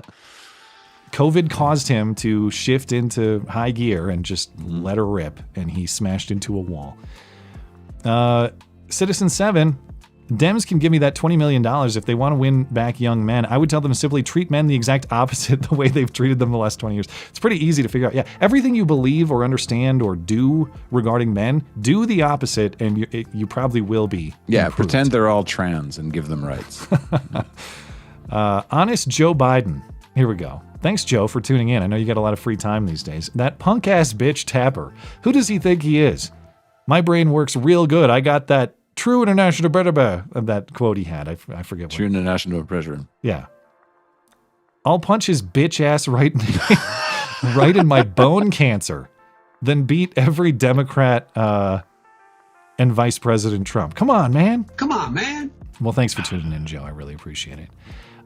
Over on Rumble, I'll come back to YouTube at the end of the show, guys. Over on Rumble, Blankets has a few here. Matt, what do you think about Jen Psaki now gone? Fired from MSNBC? Is she gone? I know the show was kind of struggling, but I hadn't heard that. Likewise, who are Democrats going to put in power that's compelling in their party? Who are they going to put on MSNBC who's compelling, if not Jen Psaki? Matt, do you think the chances Nawrocki will win in Poland? Seems he's pretty based. I agree with that. I don't know anything about Polish politics. I don't know anything about him. Sounds based to me. I'll take your word for it. Just Polish politics in general, pretty based these days. Matt, I'm wondering if Snickers is your favorite candy bar, or do you have a second favorite? Bingo. It's Snickers, and everything else is a distant second. Honorable mention goes to like Milky Way, maybe Twix, things with caramel. And yes, I say caramel, not caramel. But, you know, that's... You're sus. There's another A in there for a reason, all right? Too many syllables, Matt. Speaking of Jen Psaki... I'll have to just circle back with you. I will come back to your chats at the end of the show. Appreciate you guys, and thanks for your patience. But, okay, let's get into this. You said you haven't watched the video. No, I'm not going to show the Glenn Greenwald video. Come on. Number one, it actually is very gross. Number two, I'd probably get in trouble with YouTube and other places for doing it. And they're scrubbing it off X. Like where I saw it, it's now deleted, and it said it violated X rules, which X is pretty lenient these days. So there's also talk of potential legal action against the people who leaked it, and I don't want to get caught up in that. So I'm not even going to show an image from this video. But let's back up a minute in case people don't remember who Glenn Greenwald is. Glenn Greenwald is the independent journalist most famous for the 2013 reporting on the leaks from Edward Snowden. So Edward Snowden was the NSA contractor who exposed all kinds of domestic surveillance happening under Obama. A lot of what he released was classified documents, making him a criminal in the eyes of the U.S. government. So Snowden fled and has been living in asylum in Russia ever since. Glenn Greenwald, after the Snowden developments, co-founded The Intercept. He left in 2020, claiming the editors attempted to censor an article that he wrote critical of Joe Biden. And since he's been writing his own independent stuff on Substack, he also does video and podcast content. But potentially most relevant to this story, Glenn Greenwald is a proud gay man. I dare you, fucking bitch! I think he puts it a little more politely than that. But Glenn Greenwald lived with his husband, David Miranda, a Brazilian politician. Miranda died in 2023 due to a gastrointestinal infection. Now, there have been many questions asked about that on X over the weekend. I don't have information on what leads to a mysterious gastrointestinal infection, but that's what claimed him. Greenwald also has 2 adopted sons. He and his husband adopted them in 2018. So what happened on Friday? On Friday, this 4-minute video leaks and circulates on X. And the video shows Glenn Greenwald, who is obviously him and who he has since acknowledged is him. It's not some kind of deep fake or something like that. He's wearing only some kind of maid's apron, so totally naked except for like a maid's apron. He's on his knees. He's licking the cameraman's feet and hands. The cameraman then spits on the floor, and Greenwald licks up the spit. And the two are speaking back and forth through this video. I guess it's probably Portuguese in Brazil. It's a foreign language, and it doesn't sound like Spanish to me unless my Spanish is really rusty. So I don't know what they're saying. And then at the end of the video, Greenwald sends $2,000 to someone on PayPal. You could see the email address in the video of who he sent $2,000 to. Presumably it's the cameraman guy, like this is some kind of prostitution thing. But that's presumption. I don't know that we know that for sure. And as you mentioned earlier, there appears to be drug paraphernalia on the bed. It's a low resolution video. Hard to tell. Like what kind of hunter pipe is behind It's the him. last time I licked spit off a black man's feet, I was high as fuck. So it's only understandable. I actually hope he was on drugs because that helps me understand a little bit better. Not that I'm justifying It's like if he wasn't on drugs, that's way worse. I am not justifying it in any way, but if he did that sober, I have even more questions. So it would appear that Glenn Greenwald was engaging in some kind of humiliation prostitution exchange. I hire this guy to do humiliation sex with me, and then I pay him. And that's what this looks like. And it's unclear when the video was made, who did the recording. We don't know. But Glenn Greenwald on Friday puts out a statement confirming the video's authenticity. And it reads in part, the videos, I've seen only one. He says the videos, plural. Oh shit, there's more coming. I don't know. He knows what we don't know. But plural videos were published without my knowledge or consent, and the publication was therefore criminal. We don't know exactly who is responsible. We are close to knowing, but the motive was a malicious political one. As for the content of the videos, Glenn says, I have no embarrassment or regret about them. The videos depict... You should. Yeah, well... Should. Sorry, Glenn. The videos depict consenting adults engaged in intimate actions in their private lives. They all display fully consensual behavior, harming nobody. The only wrongdoing here is the criminal and malicious publication of the videos in an attempt to malign perceived political enemies and advance a political agenda. It will not change my work. I will continue all the many prongs of my journalism exactly as before. Now, obviously, this got people talking, and Twitter or X blew up with this. One of the responses that should be discussed is notable because it prompted a response from Glenn Greenwald himself. But Jason Whitlock asked the question, I believe in good faith, to his audience. Hey, I'm looking for serious and thoughtful replies, not like dunks. Can you separate Glenn Greenwald's courageous journalism from his immoral, degenerate personal life? Is there scripture to guide us here? The exchange between them was actually cordial. I don't think it was hostile. But Glenn responded with paragraphs and paragraphs. I'm not going to read all of these, but I was surprised by the "but Trump" defense or the but Trump deflection. Because again, Jason Whitlock is just saying, okay, respect the guy's journalism. Are we really going to pretend that this was not some kind of deranged, degenerate activity? And if so, what's the relationship between the two? Glenn Greenwald says, well, how have you been able to separate what you regard as Donald Trump's inspired and noble political leadership from the repeated behaviors in his private lifelong, or his private life, long considered deeply immoral and degenerate under the most widespread and longstanding Christian and Western moral dogma? Overlapping affairs and marriages, serial adulteries, affairs with porn stars that he paid to cover up, closely cavorting with Jeffrey Epstein. I've never heard that word before, cavorting. You've never heard cavorting? No, is that a Canadian thing? It's like thing? Associating with. Yeah. No, it's the King's English, Matt. No. Yeah. All right. American. We fought a war over that bullshit. There's no U in color either. Get the hell out of here. Closely cavorting with Jeffrey Epstein after he was publicly convicted of sex trafficking of minors, boasting of grabbing women's pussies without asking. I could go on and on. But Glenn closes, for his fervent admirers, Trump's fervent admirers and followers, like you, Jason Whitlock, who are suddenly grappling with the profound question when it comes to me, or this profound question, how have you reconciled these varied and vast contradictions so peacefully when it comes to someone that has far more power, Donald Trump? Okay. My thoughts. And as I mentioned to you pre-show, I have a lot to say about this. So go. I'll try to shut up until you're done. I want the opposite. You jump in whenever you have thoughts. Okay, I know. Well, I'm going to go for 20 minutes. If you don't. Well, okay. So go, and I'll try to. This is a classic both and scenario. Okay. Yeah. I've seen a lot of, well, it was private, it was consensual, end of analysis, that sort of commentary. Yes, it is bad to leak people's private videos or private photographs.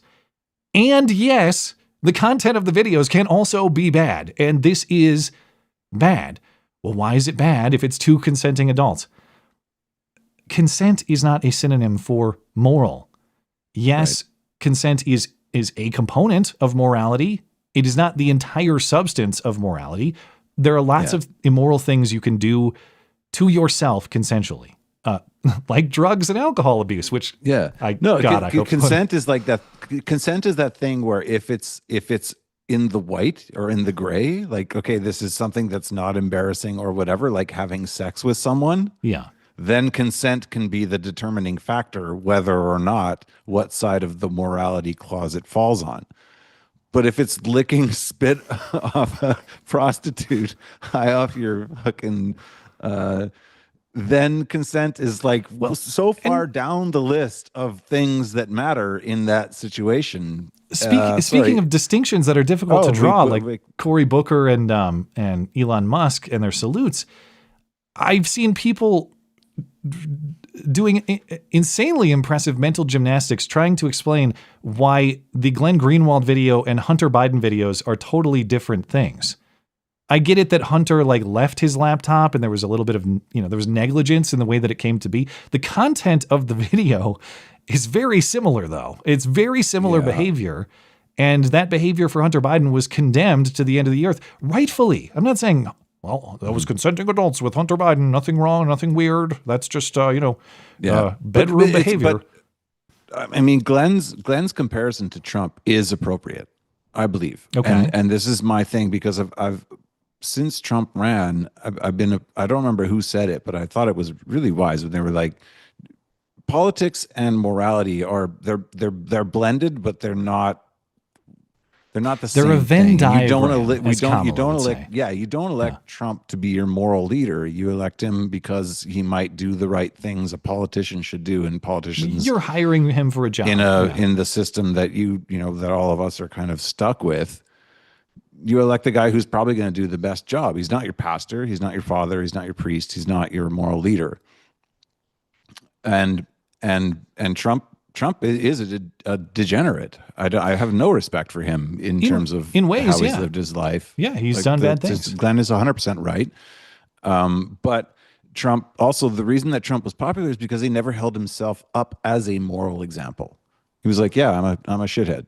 but I want. I don't what's know best that for the Glenn average has either. American. I've never heard him, Right, call himself a moral exactly. leader. So I think that, and that's why my take on this is I'm surprised anyone's surprised. Like the guy's like a raging commie Ashkenazi journalist, homosexual, and you're surprised he's deprived. Like phenotype I don't get commentary. the. Holy cow! All right, sorry. Like I'm like this is the of the list of things I expected. This was the title. I should, when I say that Glenn has not made himself a moral leader, I actually realize that's not necessarily true. Recently, he did that. I'll come to that, back to that in a moment. Oh, yeah? Yeah, commentary that has not aged well. To your point about like correctly identifying issues, maybe even patterns, that was done and he denied it vigorously. But let me get to that in a moment. Back to the point of, okay, why is it bad if it's two consenting adults? There are all sorts of self-harms you can do that you can consent to. And why are these immoral? That's the question.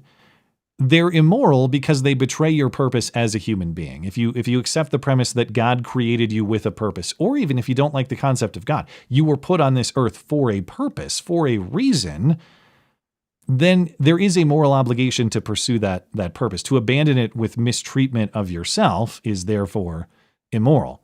And gay sex in general, but certainly done in this more exhibitionist way, even if it's private exhibition, I suppose you're recording it for a reason. Mm-hmm. It's immoral for the same reason. It betrays the sexual purpose. The purpose of the sexual relationship is the creation of children, the creation of family. Not licking a man's spit off the floor because you find that hot or whatever gratification you get out of that.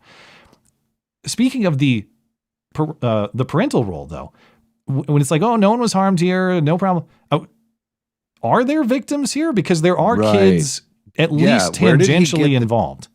Where did he get the two? Like, that's another, I totally forgot that.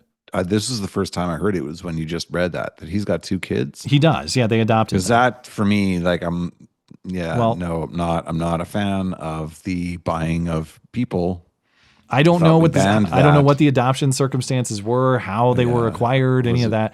I don't know. I'm assuming it's surrogacy, but yeah, either way, it's not a. When did this video happen? It does, when you watch it, it does look a little older. You know, Glenn's got some salt and pepper now. But so he looks a little younger, but it doesn't look like it happened when he was 20. He looks, recognizably like Glenn Greenwald that we all know today. Mm-hmm. And okay, first question, did this overlap when he was a parent of these children? If so, why is dad making gay porn videos in the other room or wherever he is? But even if he didn't have the kids, and he made this video well before he even expected to have kids, making gay humiliation porn, even for your own private consumption, not good for your future kids. You always, anytime you document something like this, you risk it getting out in the way that this happened. Imagine young kids, like for your more traditional pornography, like you're a young child, you learn that there's hundreds of videos of your mom having sex on the internet.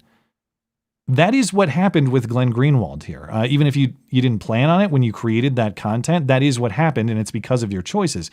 And when I mentioned the moral commentary that Glenn Greenwald had previously, well, yeah, I mean, a month ago, Matt Walsh was on Tucker Carlson's show. Coincidentally, Glenn Greenwald was just on Tucker Carlson's show. But Matt Walsh was talking about how he doesn't believe that gay couples should adopt.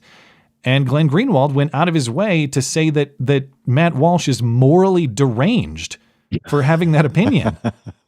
And Matt Walsh is saying earlier today, I would just like to point out that I'm pretty well vindicated on this point, it would seem. Yeah, there's no child who ever deserves, of course, I'm not going to make excuses for straight couples who also do all kinds of deprived shit, and I don't want to be the morally superior, whatever, but if you didn't conceive of the children the natural way and you went through some type of contractual process to acquire these children, which every gay couple must, and then you're going to put them in the position of having a parental figure who created gay depravity porn, yeah, I'm sorry, you're a bad guy. I have a difficult, even though I'm sympathetic with some things for Glenn here, and I'll get to that in a moment. Like, privacy concerns are real, okay? I don't like the idea of the people who leaked this winning in some respects. More on that in a moment. But for this guy, it's hard for me to understand this from his perspective. Glenn Greenwald built his name on privacy concerns. The government's spying on you. They have access to all your information. Correct. You think you're secure in your documents. No, I in think your he's data. not embarrassed. I think that's the when problem. He said, Yeah. "I'm not embarrassed," he's telling the truth. I think that you have to understand this type of personality. He doesn't think there's anything wrong with what he did. Yes, because he's a man. He's a gay man. He doesn't understand children. He doesn't understand a lot of things. And so I'm not going to hold it against him. But I feel like the job of responsible men is to protect children from people who don't have that innate instinct. Yeah. And I'm sorry, but there are certain signals, certain qualifiers of certain demographics that tell me, yeah, no, my job is to probably keep children away from you. Well, so say that I'm in Glenn Greenwald's headspace where there's nothing morally wrong with the conduct, which according to his statement seems to be his perspective. This is why I don't understand it. You're a privacy guy, though.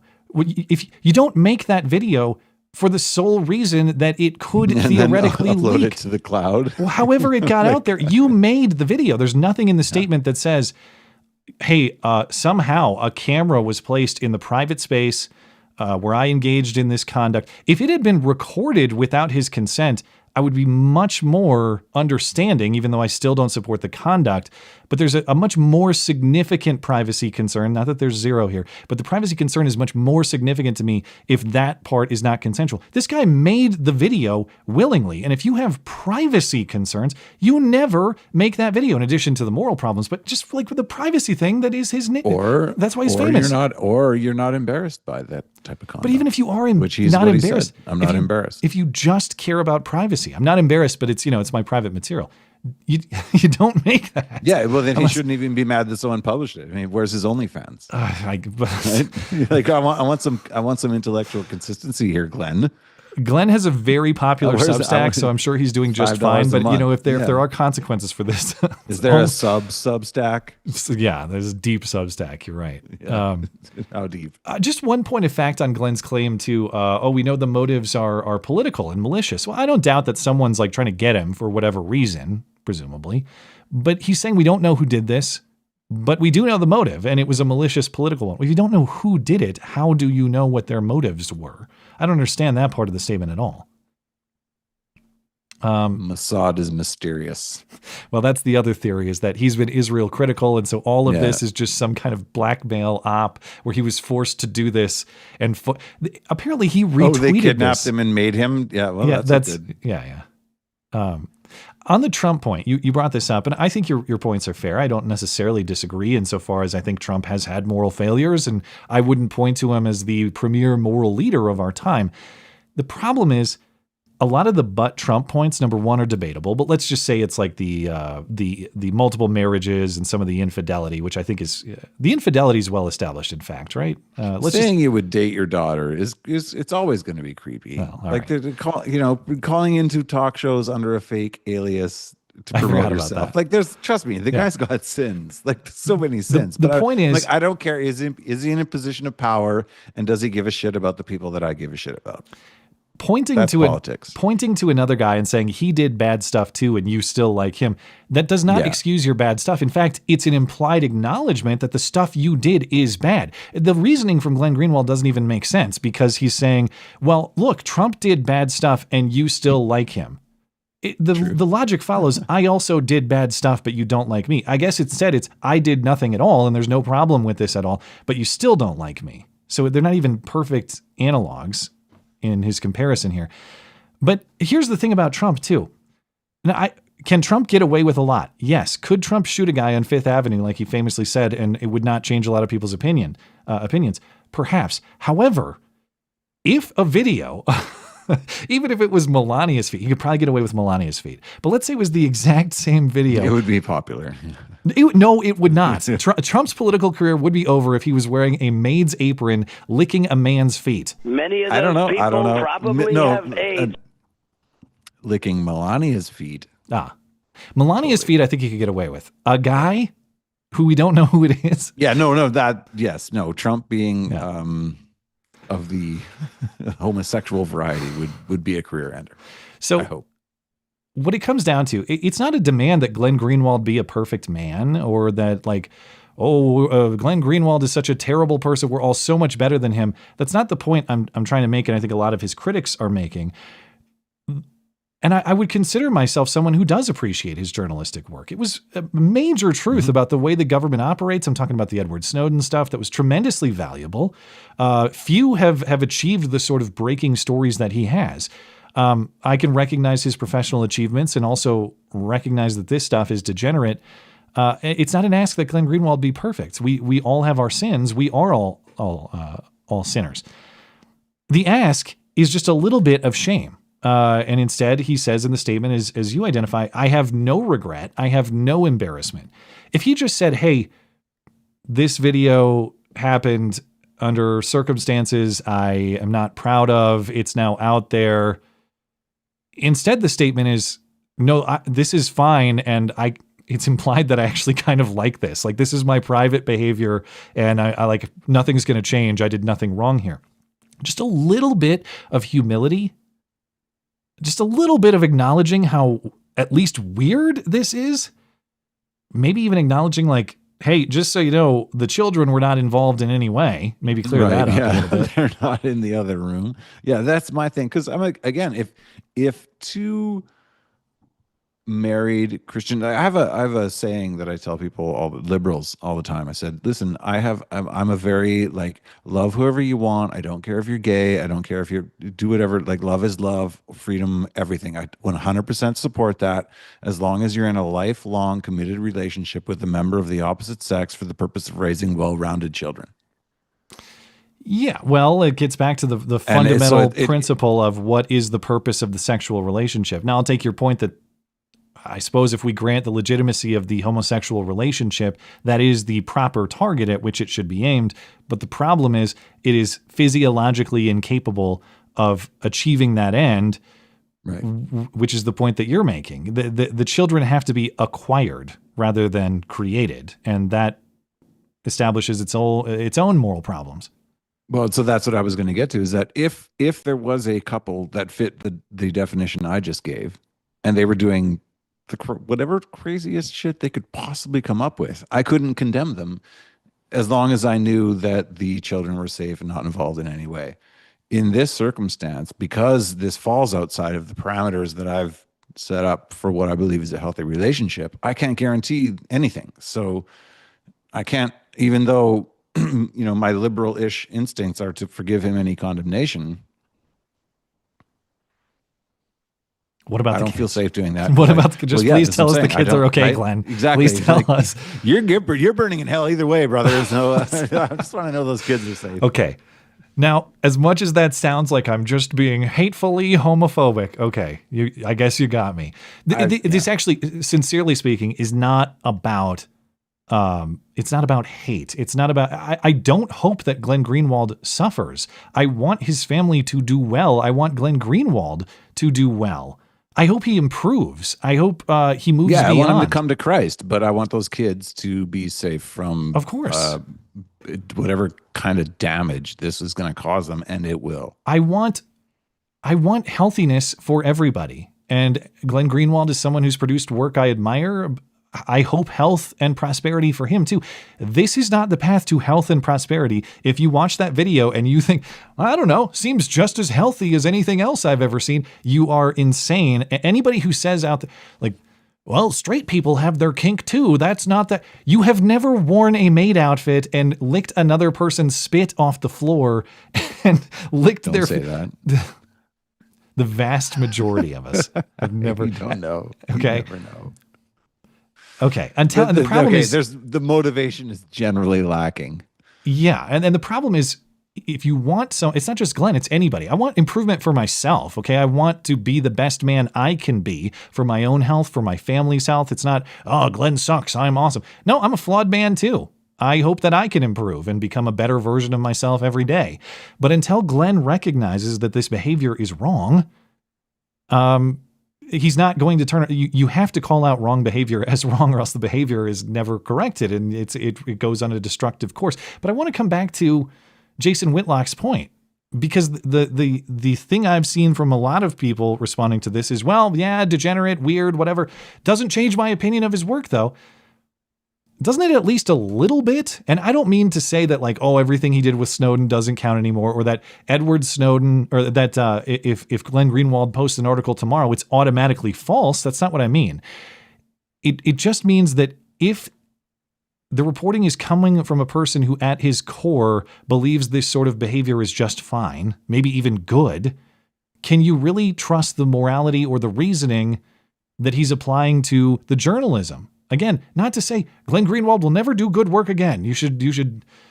I'm not saying he needs to be banned from polite society for all time. It's just, if he thinks that's fine, doesn't that also have implications on his professional work? Don't you consider that at least a little bit? Yeah. Well, you can't not. I don't know exactly how you would, but again, I'm not surprised, because I knew who Glenn Greenwald was for a long time. I guess I was duped. This was the most unexpected thing of all time. And I was like, well, at least he's telling the truth about this thing. No, bullshit. I want to see your tweet from a year ago. When does the Glenn Greenwald tape drop? I want to see your Nostradamus prediction. I was a fashion model bartender who so you lived this life. I'm very familiar with the gay community. How familiar are you? I'm not surprised. No. Enough. You're just you're a scientific observer, never a participant. I live in downtown Montreal. Yeah, that's right. Nothing is shocks me.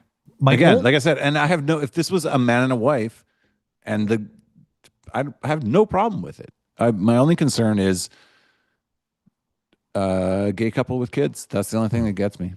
Here's a little bit of pushback on my own analysis here, because I've been tough on Glenn. And I think maybe some people would not like that. And they think, well, yeah, he just does great work, and this is his private thing, and it was a private leak. So the major fault here goes to the person who leaked it. That's who really has moral responsibility here. Okay, let me give as much credit to that perspective as I can. The biggest thing that I'm trying to check myself with is, doesn't holding this against Glenn, and clearly I do. I think it changes my perception of him. I'm not holding against is maybe the wrong word. Again, I want him to be healthy. I want him to be prosperous. I'm not wishing ill will upon him. I want him to recover from this sort of insanity. But if my view of him has been shaken, doesn't that let the leakers win a little bit? Like, if someone did this to him for malicious reasons, doesn't that reward the people who engaged in a bad act themselves, which is leaking the private material of another person? What do you think? What are they getting out of it? That's what I don't know. I still don't understand the motive.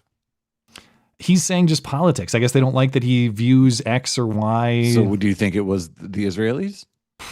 I don't know that I even. I don't know. I don't know that. Glenn, I don't follow him enough to know who his enemies are. I mean, so he's pretty critical on the Israel stuff. So maybe there's that. But I don't know that I believe the claim that it is political in nature until I see some substantiation for that. I could easily believe that he had some kind of relationship with the guy who made this video, and it went sour for whatever reason. And that guy's like, "Well, fuck you, Glenn." It has nothing to do with politics. It has everything to do with gay vengeance or something like that. Yeah, it could. I have no idea. I don't. You know how many people are critical of Israel? Like, where's Dave Smith's gay porn video? I don't know if he made a video like this one. He's better at privacy than Glenn Greenwald. Anyway, the way I've resolved this in my head, like if I feel like I'm letting the leakers, the bad actors of the leakers, win, I have to side with the truth no matter what. It doesn't mean that I want everyone's private material out there, but hey, the best defense against this sort of material being out there is not creating it in the first place. If it was just someone's like husband and wife made some weird thing, like you said, or if they were recorded without their consent and it leaked out there, like that's clearly an invasion of their privacy far beyond what this is. You don't want this material out there. You don't make it in the first place. When the truth is revealed, even if it's through immoral means itself, I suppose, suspect means, I still have to side with the truth. And just because the truth came out in a morally questionable or morally wrong way doesn't mean I'm therefore responsible to excuse this behavior, because it shouldn't be excused. You have to be able to separate the two. Like, okay, it shouldn't have been leaked, but it probably shouldn't have been created. It's kind of like if you're a cheater and your girlfriend or wife unlocks your phone without your permission and finds all your texts or something. Like, you shouldn't have unlocked my phone. It's like, yeah, but you wouldn't have been caught cheating if you didn't cheat, though. So there is that. Yeah. Anyway, it's there's the moral hierarchy there, and that's all I got on Glenn Greenwald. Anything else you want to say? Sorry, I feel bad for him. I feel bad for him, but I feel badder for the kids. Well, we have no comment from the kids yet. Yeah. Well, they exist, and this will catch up to them at some point. So again, there's comparable moral failure from straight people too. Like I said, every kid who grows up to realize that his mom had an OnlyFans or his mom was in dozens of porn videos. 100%. Same thing. It's the same moral failure there. That mom betrayed her role as mother and parent in the same way Glenn did in this case. And again, I think that's true, even if the kids weren't in his custody at the time, because when you create that material, you are betraying your future children. If you ever want to have children, you've now put this material out there that they will find someday. I can't imagine what it's like for a kid who's 10, 11, 12, 13 years old. We all went through like your mom jokes in junior high. Your mom jokes for the current generation where the kids have pics, those are going to be truly devastating. And I'm glad I didn't live through that era. For all you young men out there, avoid the temptation to videotape shit. Yes. Don't do it. It's tempting. Don't do it. If you don't want the video in the hands of anybody else, it's probably not a video you should be recording. Doesn't mean people have a right to take it from you, but the best defense against that is not creating Guess what? Digital devices are not the safest place to store. Yeah. Old Edward Snowden taught us that lesson, ironically. Yeah. Funny enough, maybe this was just the circle fulfilling itself. Hey, speaking of, I don't know, intel about the federal government, I don't know, whatever transition I could make there.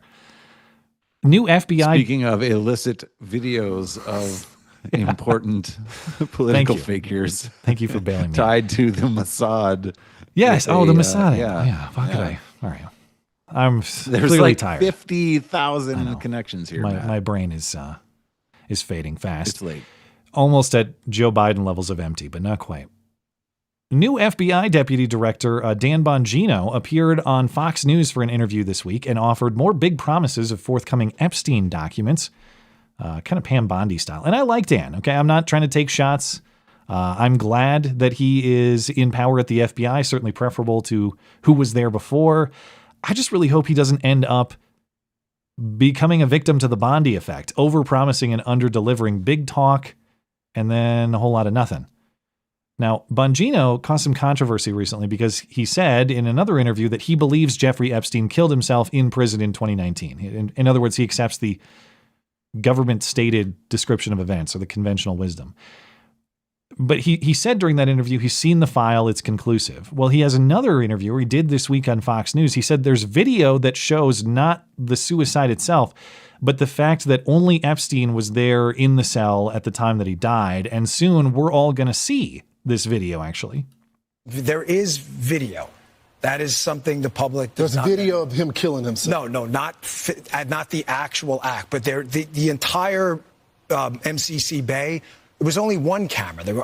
There's video that when you look at the video, and we will release, that's what's taken a while on this, We are working on cleaning it up to make sure you have an enhanced, and we're going to give the original so you don't think there were any shenanigans. You're going to see there's no one there but him. Right. There's just nobody there. So I say to people all the time, if you have a tip, let us know. But there's no DNA, there's no audio, there's no fingerprints, there's no suspects, there's no accomplices, there's no tips, there is nothing. If you have it, I'm happy to see it. There's video clear as day. He's the only person in there and the only person coming out. You can see it. I love how it is switched from everyone telling the government, show us your Epstein evidence. No, you show us your Epstein evidence. Dan Bongino telling us to send him the information that we have. I get what he's saying, but it does come off in a funny way. It's so sus. I'm so disappointed. I'm like, this is because you don't know me that well, but I'm a major conspiracy theorist. And I think that this stuff goes way deeper, and it's always a gun to the head in a dark room, and there's levels on levels. And to watch people like Bongino, again, I'm people like Bongino, I think they're astroturfed as fuck from the get-go. Like, you think you don't buy him as an authentic guy? You think he's like put up by somebody? No, I think you're authentic. I think people under a certain level are authentic. Guys like him, I never heard of him except that I heard he was huge. That's the most backhanded compliment I've ever received. You're authentic because nobody cares. No, you're just not like, you're not like Fox News level massive for no reason out of nowhere. Like, I've watched you for years.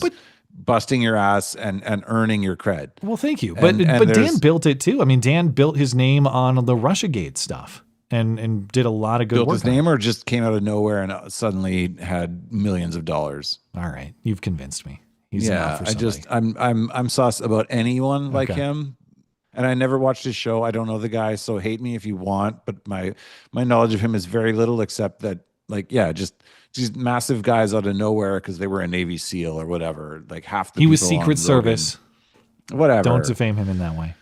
He's not like he's not like the other Dan Crenshaw. All right. Yeah. Anyway, to get to the point of what he was saying, like even if he shows us this video though, and it's like, well, there's the Epstein cell and there's literally nobody around. That itself is suspicious though. Why isn't there anybody around? Aren't there supposed to be guards? Aren't there supposed to be people watching him? Aren't there supposed to be other prison staff? And so the question, even if we can see what he's describing, is why were those the circumstances? Was this guy like allowed to kill himself, and for what reason? Well, and he just said, like, we're cleaning it up. Like, how many weeks does it take for the entire power of the American government to clean up a video? Like, what? It's low resolution. What are you doing? I don't know. I can't afford like 1080p res at the prison in New York. Re-resolute. I guess it's like Bigfoot footage. You know, they got to upscale and they got to. That's the most sus thing I've ever heard in my life. And sorry, I have no faith. And it's very disappointing because I was when him and it's Cash, right? Who's the other Cash guy, is running and like, Bongino is second in charge. Yeah, because I believed their rhetoric and I thought like these guys are the real deal and they're going to get in, even though I'm generally suspect. I still was really hopeful, and for them to come out on this, like their first big task of the thing that should be the easiest, then it reaffirms my faith that it's very. I'm still going to blame Pam Bondi because they're under Pam Bondi, so I'm blaming. Okay, blame her. Women in charge. That's where I point the finger. It wasn't just the Epstein files though, or the Epstein video. It was also some commentary about James Comey, of course, former FBI director. Bongino says that he and others at the FBI have discovered hidden documents from the Comey era. What exactly is the content of these hidden documents? Unclear, but like the video, Bongino says they are working to declassify it. Yeah, it was a room, and we found stuff, a lot of stuff. A hidden room. I wouldn't call it hidden, but hidden from us at least, and not mentioned to us. And then we found stuff in there, and a lot of it's from the Comey era, and we are working our damnedest right now to declassify. And just so you know, because I get the public, I totally understand people saying, well, do it now. The process is not all the information is ours to declassify. Some is other intelligence agencies. It's not, we literally can't do it. Once that gets done and that gets out there and you read some of the stuff we found that, by the way, was not processed through the normal procedure, digitizing it, putting in FBI records. We found it in bags hiding under Jim Comey's FBI. Quickly, you're going to be stunned. Are you ready to be stunned by the stuff? Sure. Okay. The hiding under bags. The confusing piece of that commentary is we found a bunch of FBI documents that are under the intelligence purview of other intel agencies. Did Jim Comey like steal from the CIA, or did he? If you found these at FBI HQ, to whom do they belong if not the FBI?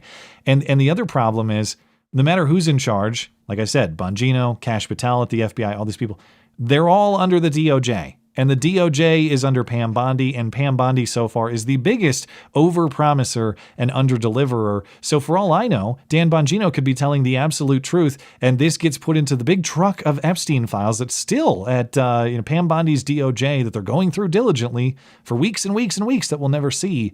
The only thing that I guess what's surprising here is just looking at the way that Pam Bondi has overpromised and underdelivered. I am surprised to watch Dan Bongino walk out and make the same giant claims, knowing, like, why can't you just say, like, listen, man, we've seen some shit and I'm going to show you, but I can't just yet. But I think that's always part of the deal, right? Is like, you can't admit that you've been either threatened or compromised. Like, you gotta be like, no, it's all good. Nothing weird's going on at all. It's just, there's nothing. Everything's fine. I don't even understand what he means. I need a further explanation here. Granted, I don't know FBI HQ, but like James Comey has not been there since 2017. Did James Comey just have like a locker? Or like, here's the Comey room, even though he hasn't worked there for the better part of a decade? The Comey era archives that are secret are over here. Was there a trap door? Was there is like one of those bookcases that you move and there's a secret pathway through the wall? Maybe there's another agency behind the CIA and the FBI that's like the we control the politicians agency. Oh. And they're running the shit. I don't know. That's they also control Glenn Greenwald, though.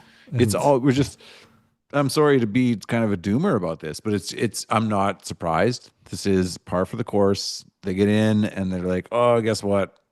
Maybe it's just the responsibility that comes along with being in a position of power. But even if it is tactical, and it's you like see the conflicting interests, and you're like, you know what? The best thing is to shut the fuck up about this and do nothing. But they don't shut the fuck up. That's the thing I don't get. It's like, even if I accept your framing that there's like a Dr. Evil headquarters where they're, send out this, whatever this might be for propaganda purposes. We need more like Epstein files teasing. Yeah, at least give us a story, right? Well, like make up some creative shit to like placate the plebs. Yeah, that's the thing. Like, why are they going back to that old dry ass well of, there are Epstein files that you're going to see soon? Nobody finds that compelling. We've all been waiting on that for weeks and months, and you've showed nothing. It's super annoying. I'm super annoyed because this was the thing we all thought, like, okay, like Trump won, and then he pointed all these guys. I was like, yes, we're gonna get the shit. I want the JFK files. They're like, yeah, guess what? Nothing. Epstein, nothing. Just wait. Just wait until the secret James Comey box is revealed. It's coming soon. I hope they bring it out. They need to make it a show. Like, bring it out in a like a Riddler style, like a box wrapped up Riddler style with question marks all over it, and it's a game show of who gets to open it and see what's in. Get some pomp into the ceremony. You guys have already. At least RFK got the COVID vax unrecommended for certain demographics. So there you go. Massive big wins victory there. Pregnant women are no longer recommended to receive the vaccine. We're coming. Yeah. Really made improvements. At the end of the day, this is how government is. It's an institution that's designed to make things take forever. Good. Except for kind of a fail-safe. Yeah, it in most contexts ends good, up but not this swimming left and hurting everything. Yeah. But you can't expect them to get in and change massive. No, I don't. I just expect them to stop promising the world. Just shut the hell up for 5 seconds. Why? Just come back to us when you have something to show us, and shut the hell up until then. That's the ask. Yeah. Or come in and be like, this is really hard. This is what we're dealing with. We don't have shit. It's going to take forever, but stay with us. Like, just don't jerk us around. Well, we appreciate it. That's a big ask considering the contents of tonight's show. Don't jerk us around. I don't know about that. Glenn. Yeah. Please jerk us around. We love it. Speaking of, you have not done a Sunday show yet, so you have not participated in the Hoax Hate of the Week segment. Are you ready? I'm ready. I just wanted to check with you. Is my audio okay? Because something happened on my end. Sounds good to me. Yeah. Now, the nobody saw it happen, but it's totally a product of Trump's America Hoax Hate Crime of the Week. Ah, shit, it's backwards. You think they'll notice? Well, anti-Pride Month hate allegedly hit early at Washington, D.C.'s only gay bar dedicated to queer and trans people of color. So it's so progressive, they're going back to segregation, something like that. Mm-hmm. But this is the Sinners and Saints bar in D.C. last weekend. Someone allegedly broke the glass on the front door and stole alcohol and turned the electricity off and spray painted a homophobic slur on the wall. You're a faggot. And actually, this was not technically pre-Pride Month hate. I didn't know that last weekend was Black Pride weekend, at least in DC. They have, and does that mean like Black racial pride, or does that mean pride for Black gays? I'm not clear on what Black Pride weekend is. Racial pride for Black gays. Okay. I believe it's very specific. Anyway. So someone broke in, stole all their booze, and wrote the F slur on the wall. And so Sinners and Saints Bar has raised $9,000 on GoFundMe. Yeah, can you squint enough to see that one? That is some interesting... Yeah, what's a raggot? I don't...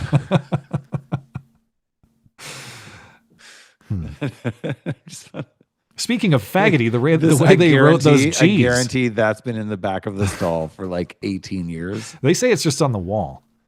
But I guarantee a gay guy wrote this because I know a bathroom stall. The tails on those G's are super gay. No straight man does the full curls. No, like that. A 13-year-old girl wrote that. 100%.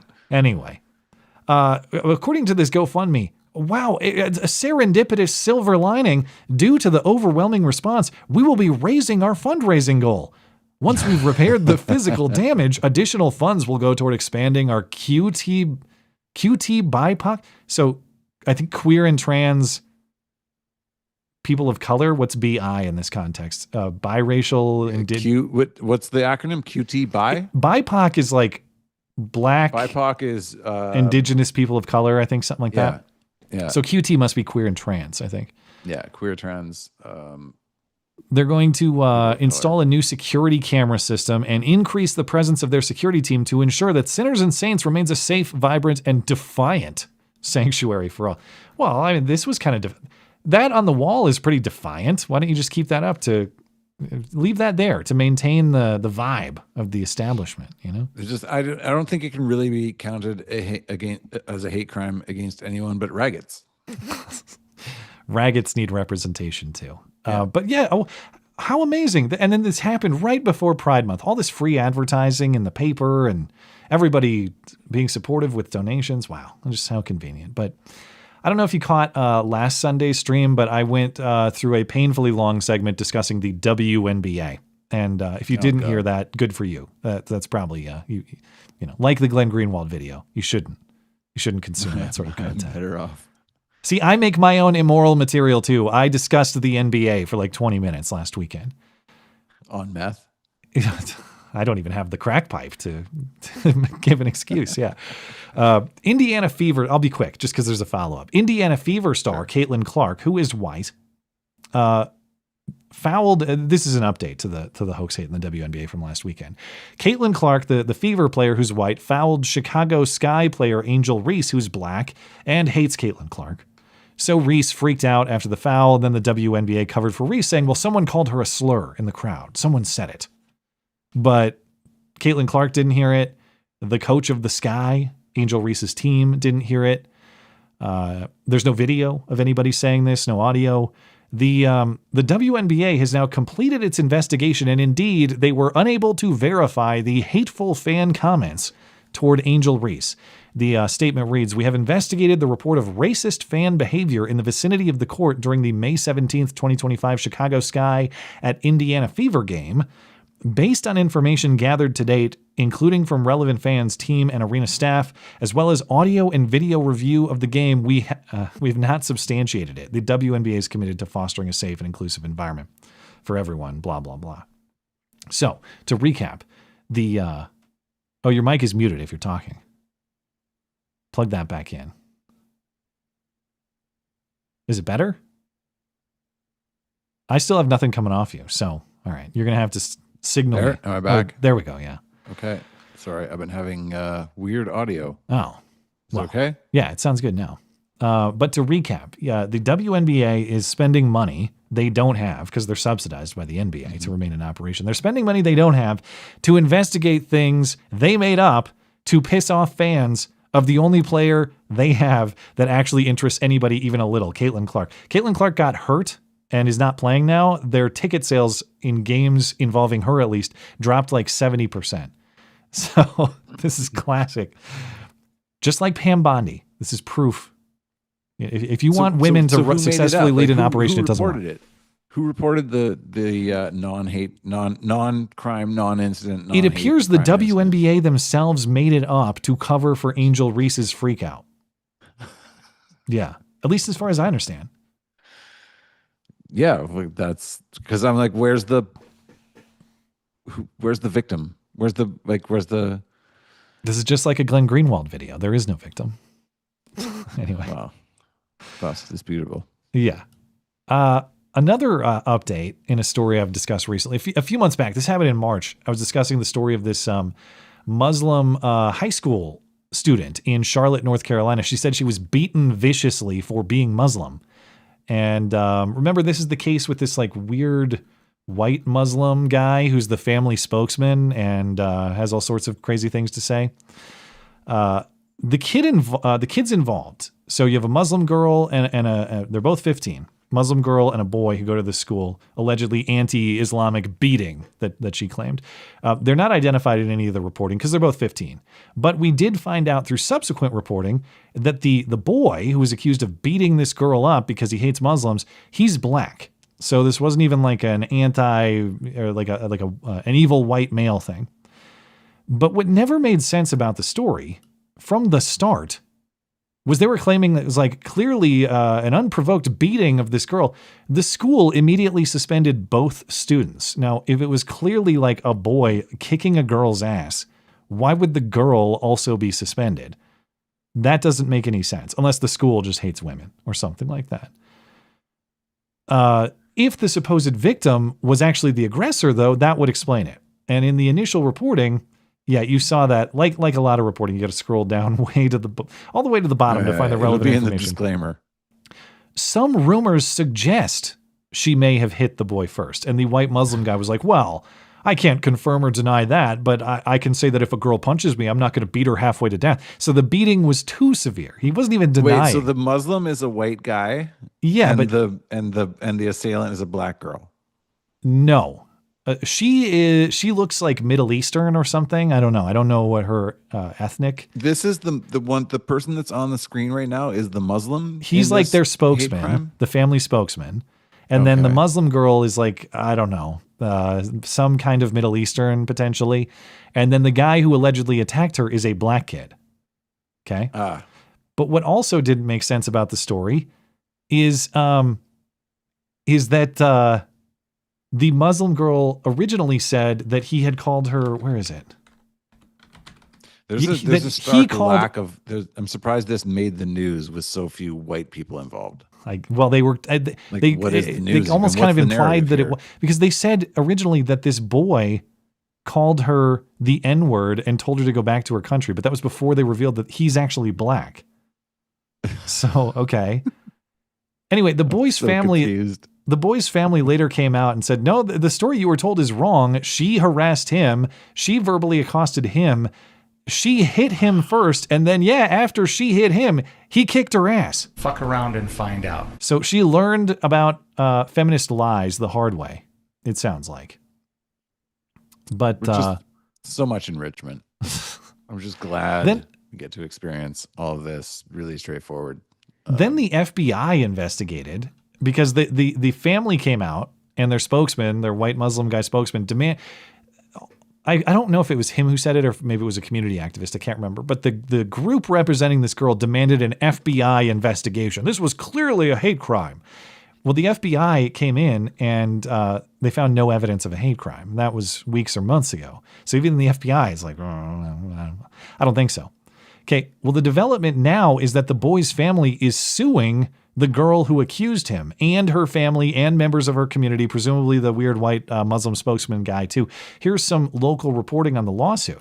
Family of a young boy accused of attacking a female student at Ardrey High School has filed a lawsuit seeking damages for slander. A local activist is also named in the suit, and it stems from a fight at the school back in March.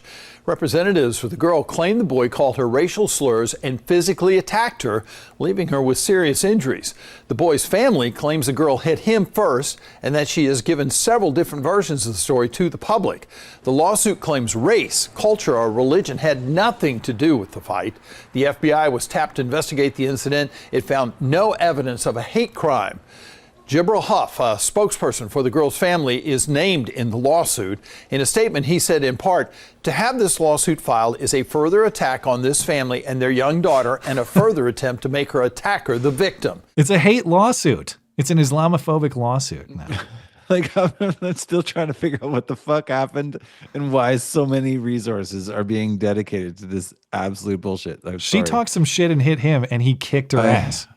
Like some kids got in a fight. Yes. And this is national news and requires the Federal Bureau of Investigation and shouldn't be here. Well,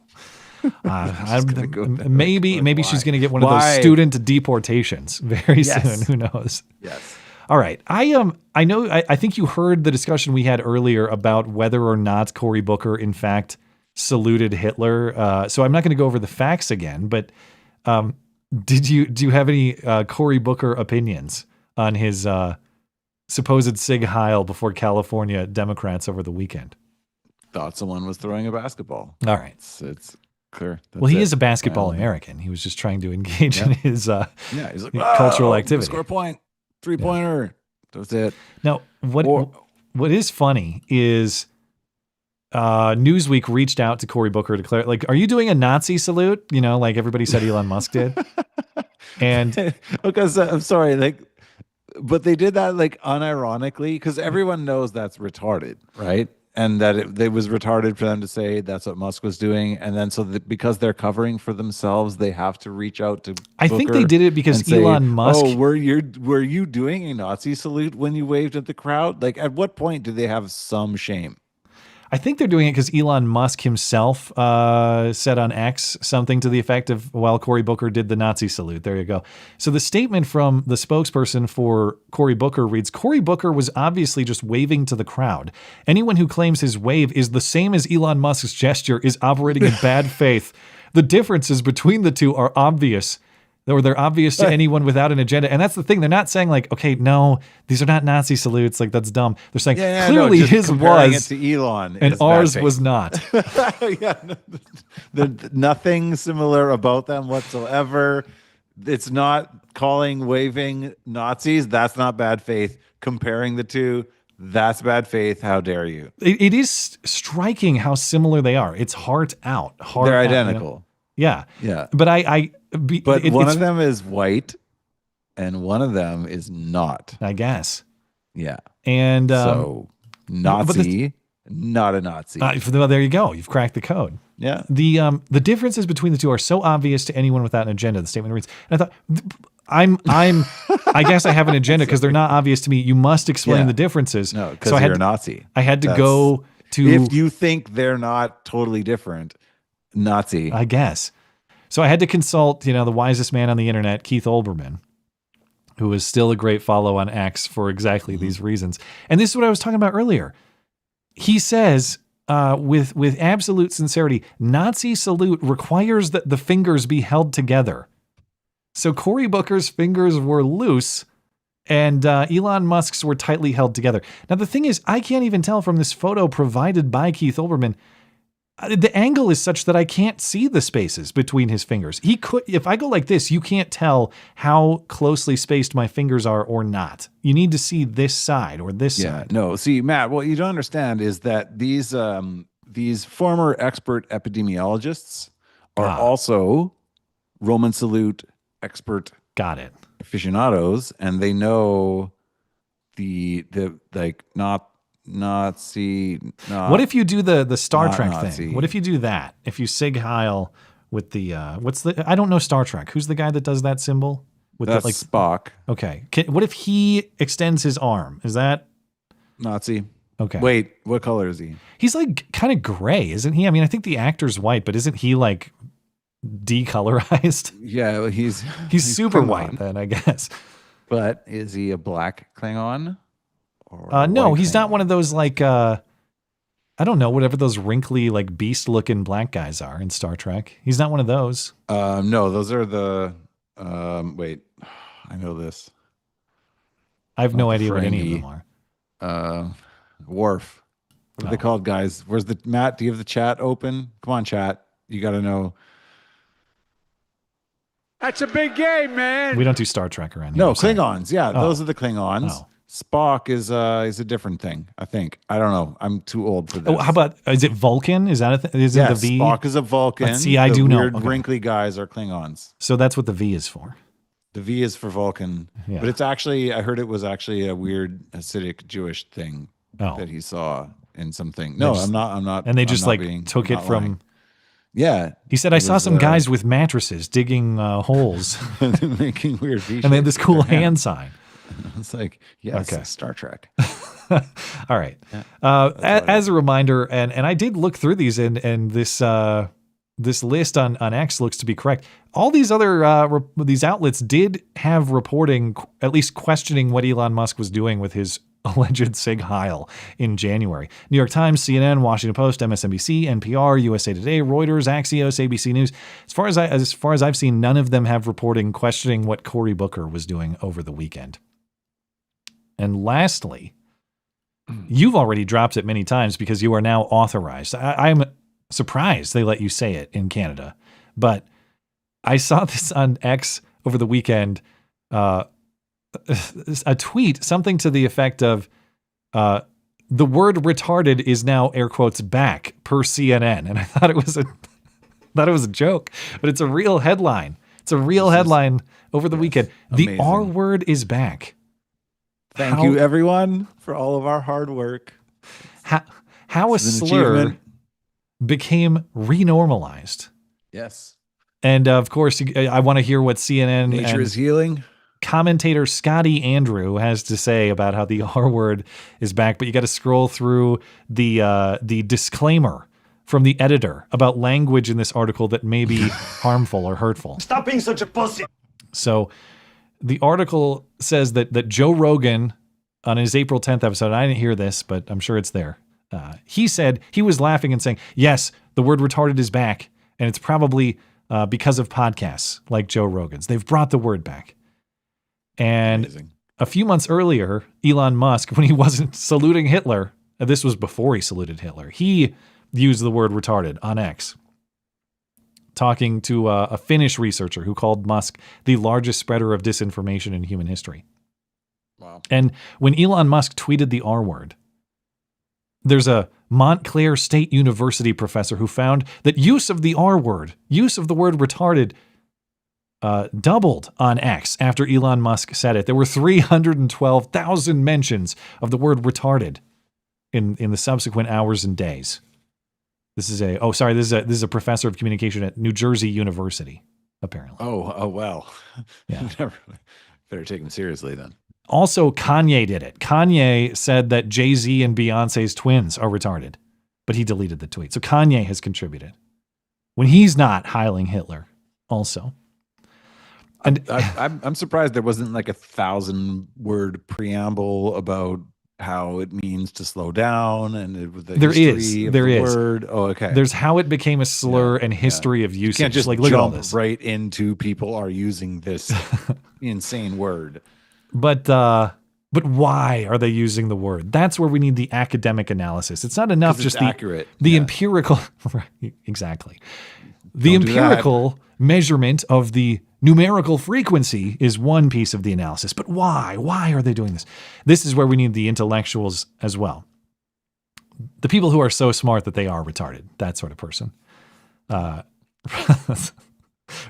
Rogan, this is their consultation with some sort of university professor on the matter. Rogan, Musk, and West are likely using the word to get a rise out of people and draw more eyes to their content, the professor who did the X analysis said.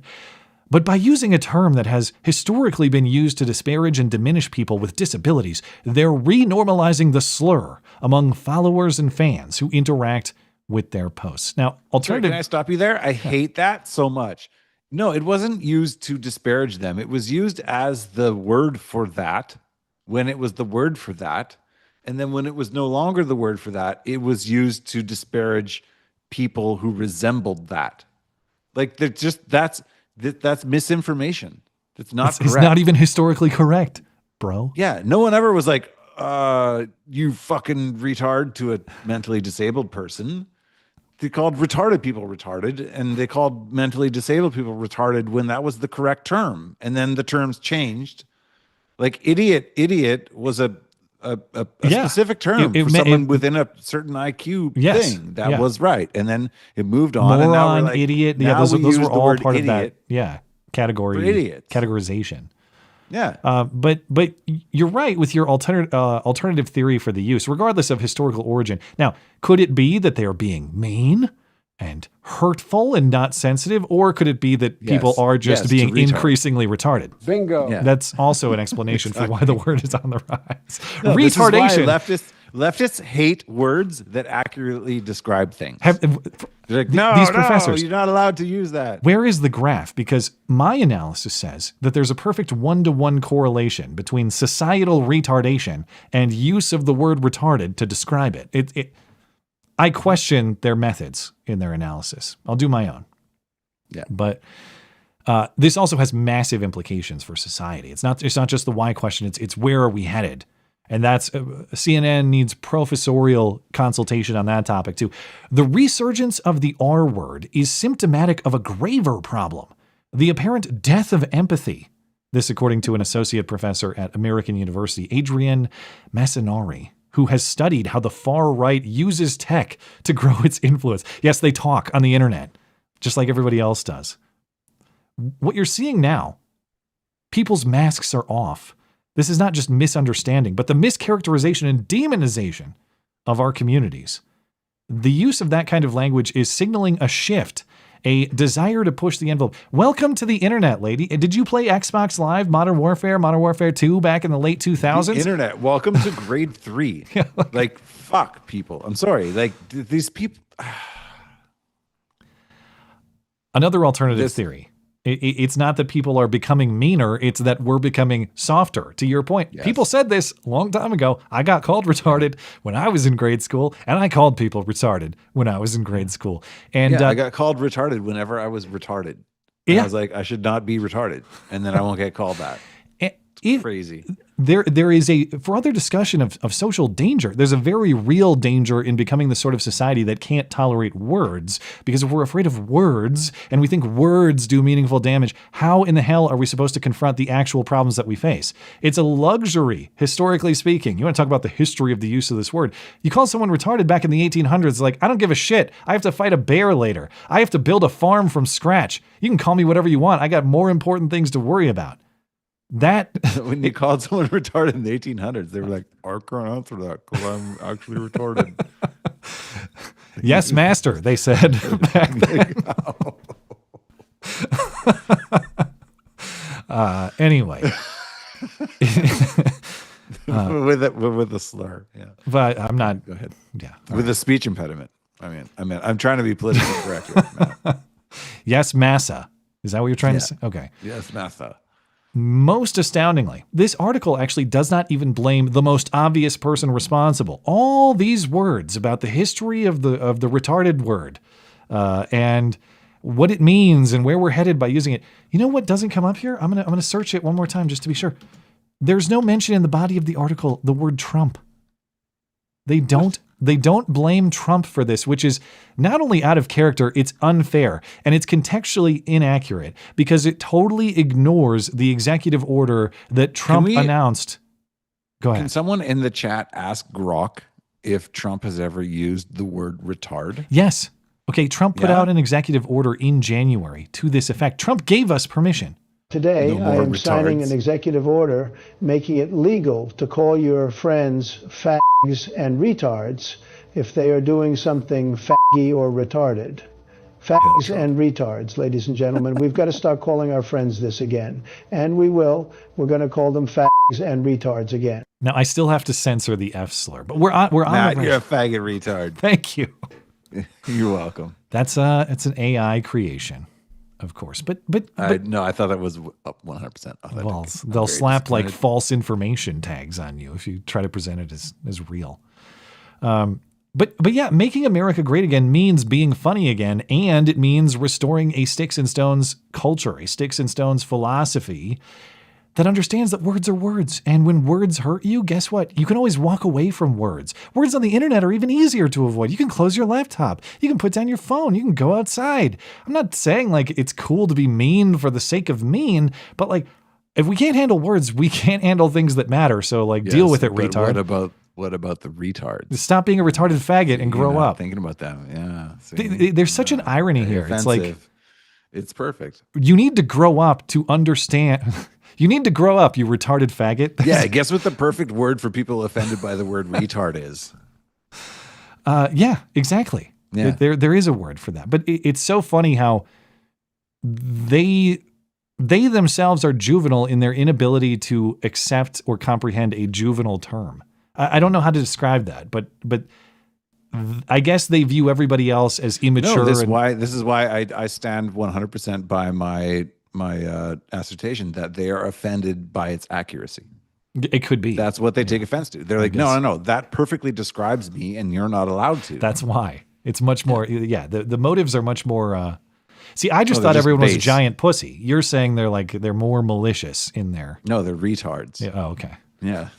All right. Glad we cleared that up. Like, stop calling me the thing I am. What damn you? Call me like mentally incapacitated. I don't know. All right. It's time for our last round of Super Chat. It's been a long stream. I know it's late there on the East Coast. So as always, I don't hold you hostage. You don't have to say yes, master to me. You can take off if you want to. But if you want to stick around for a little bit of Super Chat, you're welcome to do that. If I could take a 1 minute pee break, that would be phenomenal. Yeah. Okay. Absolutely. I'll be right back. I don't know how I pause out. You can just leave it. If you don't mind me spying on your Glenn Greenwald setup in the background, it's fine. Otherwise, do you want me to mute you? Like, take your picture off? I could do that. Yeah, that would be. Okay, let me do that. And you just say, I won't have a visual cue, so just like say the word when you get back, all right? Okay, thanks, Matt.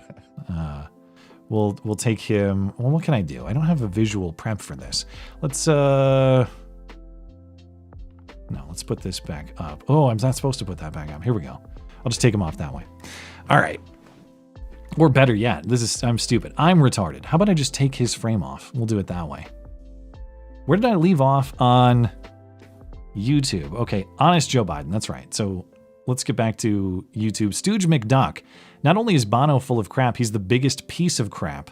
Source South Park episode, more crap. I didn't know there was a Bono South Park episode. I'm not a huge South Park guy. I'm not actually even really like a hater per se. It's just, as I've mentioned before, someone who, was a retarded faggot in grade school, loved South Park and would always wear a Cartman hat. And so South Park was forever spoiled for me. So whenever I hear the Cartman voice, I just think of that guy. And, faggot retardation comes to mind. Anyway, thank you, Stooge. Esoterica Unbound. According to various computer models, my son and his Discord buddies are deadlier operators than SEAL Team 6. They've also killed over 300,000. I I've killed over 300,000 in Call of Duty, but I gather you're not even talking about the. That's right. You're not even talking about video games here. You're just talking about computer models for, I guess, whatever they're saying on Discord. Oh, all right. Let me pull you back up here. Their Discord conversations are so deadly. They've killed 300,000. I wonder what Esoterica Unbound, the super chatter here, was just thinking about what our online body counts are, not just from video games, but like all this toxic language, all this hurtful rhetoric. Yeah, no, genocide levels. Yeah. Citizen 7. Bono's so full of shit that South Park actually did an episode on the subject. Then along came Randy Marsh. Now I remember Randy Marsh. The only Randy Marsh reference I know is, "I'm sorry, I thought this was America. Isn't this America?" when he's getting arrested. I love that clip, even though I don't know the full context. I was just mentioning, I'm not a huge South Park guy. Are you a South Park person? Yeah. I love them. I just don't watch them. I'm better at Star Trek references than I am South Park references. Yeah, me too. Usually, until I forget the difference between Klingons and Vulcans. Joshy Boy. My dad will never forgive me. Joshy Boy says, I watched Kyla get curb stomped by Andrew Wilson and Jim Bob on the Whatever podcast. Oh no. All she does is dodge and prattle, not to mention her and her husband are heretics. Jeez, Joshy. Jeez. You're welcome to have your opinion. I don't know what makes them heretics. I guess I don't know enough about her religious views or anything like that, but maybe we'll get into that in a future episode. Hey, Joshy Boy never one to hold back his opinions, so I appreciate that, and he'll be back soon, of course. Old Timer Gaming. Matt, I just lost my dear wife of 29 years on May 20th. My great GD. What does GD stand for? A family member, obviously. Great granddaughter must be. Gave me a pic of Nana as an angel, and said she would be an angel tomorrow. Just 24 hours later to the minute, she took her last breath as I held her hand. I believe. Well, first of all, we love you. You're very special. I'm sorry to hear of your family's loss. But as I was discussing, not to Joe Biden this and be like, everybody remember my loss. Well, I remember talking about this when I was talking about my wife's grandma dying in March, and how if you live to an old age surrounded by your family and they see you off, that is an accomplishment. That is a life to be celebrated. It doesn't make it easier. It doesn't make it happy. But hey, if great granddaughter got to send her off that way, that's an accomplishment. And so, all the best to your wife and your family. And I'm glad that was of spiritual significance to you. That I try to pay attention to those things where the world sends you clear messages, whether it's a child's commentary about what's coming and then it happens, or whether it's more subtle than that. I do believe in those things, and I've had those experiences myself. You have any insights on processing death? I've always treated it as my family has actually. I'm lucky because my grandfather is a minister, and I have many missionaries in my family, and they're very religious people. They've always spent most of their lives dedicated towards the next one, and so death has never been something that we feared in my family. It's always been something we actually, like, in a sense, look forward to and celebrate. And yeah, if for people who live their lives in whatever way they believe is the best way, it's not something to be it's something to be honored. Well, God bless you, Old Timer Gaming, and God bless your family, and I appreciate your support for the show. Esoterica Unbound. Lefties always say we need both right and left whenever they're on the back foot. Maybe. When they believe they're winning, they talk about eliminating the right. When truly in charge, they send out their death squads. There could be some truth to that. I had to that effect, and I'm not going to say who this is because I'm not necessarily afraid of implicating a member of Congress, because a member of Congress should be criticized. I don't want to say who this was because it might reveal what the event was, and I don't want those people implicated. But within the last year or two, I heard a speech from a member of Congress in person, and it was about this sort of theme. Like, yes, I'm a Republican, I'm a conservative, but I believe we need a left or and a right or in this country was the premise. And I didn't really like the speech, even though I mostly like the guy. I'll say it was a guy.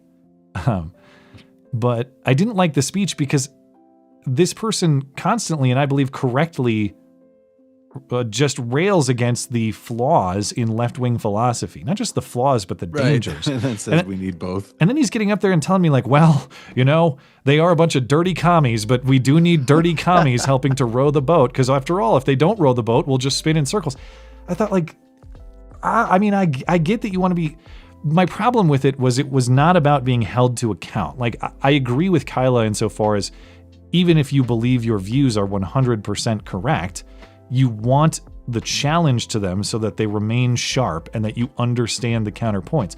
This guy seemed to be arguing like they should have equal power or like their ideas are equally valid in pursuing progress in this country, or like, I don't like the word progress because it's loaded in their favor. Prosperity. Yeah. Yeah, no, it's weirdly contradictory when they're like, we're right about everything, but we need you to give us the counterbalance. It's like, well, then we don't need a left or. About? The left or is communist nonsense. We don't need that. We'll row just fine without that. Listen, I'll get into it again. That's why, because conservatism is that. Like, we'll need both. I'm very right wing. It's like, no, we don't need the left at all. Risk a non-benevolent dictator. Thank you, Yeah, Esoterica. no balance. Matt and Tina, Kyla, you are absolutely stunning. Well, thank you for the compliment to my guest this evening. I appreciate that. Esoterica Unbound, all the Dem analysts or analysis about how to win back young men is just gaslighting. Most lefty positions are now a variation of the theme, we hate men. Now they're trying to talk young men out of noticing. That's the thing, is it's going to take gestures. It's going to take like policy positions and a platform, and you're going to have to make demonstrations, not just like, oh, we don't really hate you. And as I was asking Kyla about, I mean, my view on the paradox for Democrats is they want to win back young men. I don't believe on principle. I think they just want to because it's an electoral reality that they need them. But fundamentally, your philosophy is opposed to the natural male instincts. Again, men want to be providers. They want to build a family. They want to provide for that family. That's how they achieve satisfaction in their lives. And fundamentally, the Democrat view of government is, no, we'll replace you as dad. Like, we'll just give you a bunch of stuff. You don't have to go out and work to provide for your family. We'll handle that for you. Men are not going to respond to that. None of us want to receive stuff just for nothing. We want to work hard to achieve it. The Democrats instead want government to be dad. They're going to have to change their whole philosophy of what the government is to appeal to men, and I don't think they're going to do that. Yeah, I don't know how they could. I mean, I'd love to know your suggestions, but under their current iteration of identity politics, where it's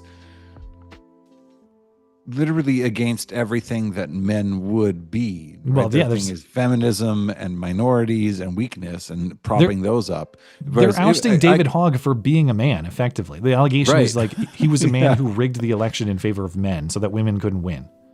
Yeah, but I mean, traditionally, if you looked at even 60s, 70s type left-wing Democratic type politics, it was middle-class working men. Like, we want even...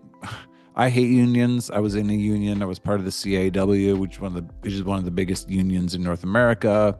We were forced into a strike. We spent 6 months earning shit, went back for less money. They're garbage. But I can sympathize with the idea that what they want is better things for working class people.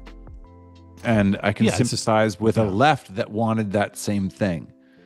And when what they wanted was better things for the majority of people who work their fucking ass off all day, which is generally men, and in the workforce, whatever, in the 60s and 70s. I'm trying to coach my language here, but there is a way in which you could want what they claim to want, but not now. Not once they said men are evil and men are the oppressor and whiteness is the oppressor. Yeah, nobody's going to believe. You can't come back from that. You can't untie that. Like, you can't put that bird back in its cage. Like, you've let that out. You've adopted this new phenomenology of no, you're bad because you're male and white. That's a word even better than retarded. Phenomenology? That's like cavorting. I've never heard that one either. Anyway. Canadianism. Private school. Injured guardian. Point of clarification, God created sex for 3 reasons. For a man and wife to 1, show each other marital love, 2, give each other pleasure, 3, to procreate. Solomon wrote about it, among other penmen. What I would say, and I'm not disputing your characterization of the scripture, I don't have the knowledge at hand to say whether that's correct or not. I'm sure you're probably correct.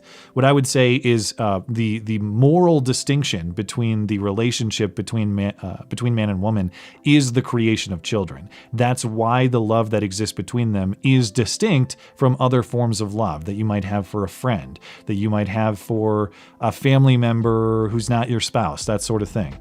It is the creation of new life. It is only the bond of man and woman that can do that. Doesn't mean that like other relationships aren't important or don't have value, but that is the moral distinction in the sexual relationship between men and women. And I don't think that we're way off in our characterization there. Like, it's supposed to be enjoyable. You're supposed to like it, but it's supposed to be oriented toward its purpose, which is the construction of new family and the sustaining of the species. We kind of have to do that too. It is necessary. If everyone sits around making Glenn Greenwald videos all day, humanity goes extinct fairly quickly. Right. Unfortunate reality. Well, it's like you're blaming the tool and not the user. Right? Like, it's like guns don't kill people. Sex doesn't. It's like, well, no, it's how are you using sex determines whether or not it's a good or bad thing. Thank you, Injured Guardian. Appreciate it. Esoteric Unbound. Julian Assange also had a story to history as a sect.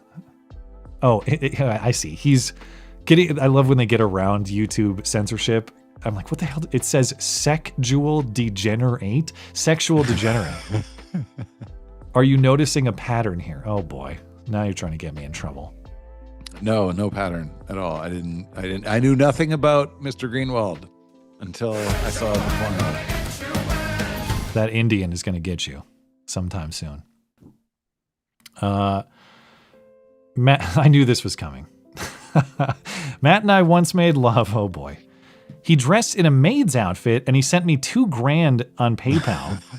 The video leaked on X and he said it was maliciously political and Joe Biden did it worse. You're acting queer. I want some butts!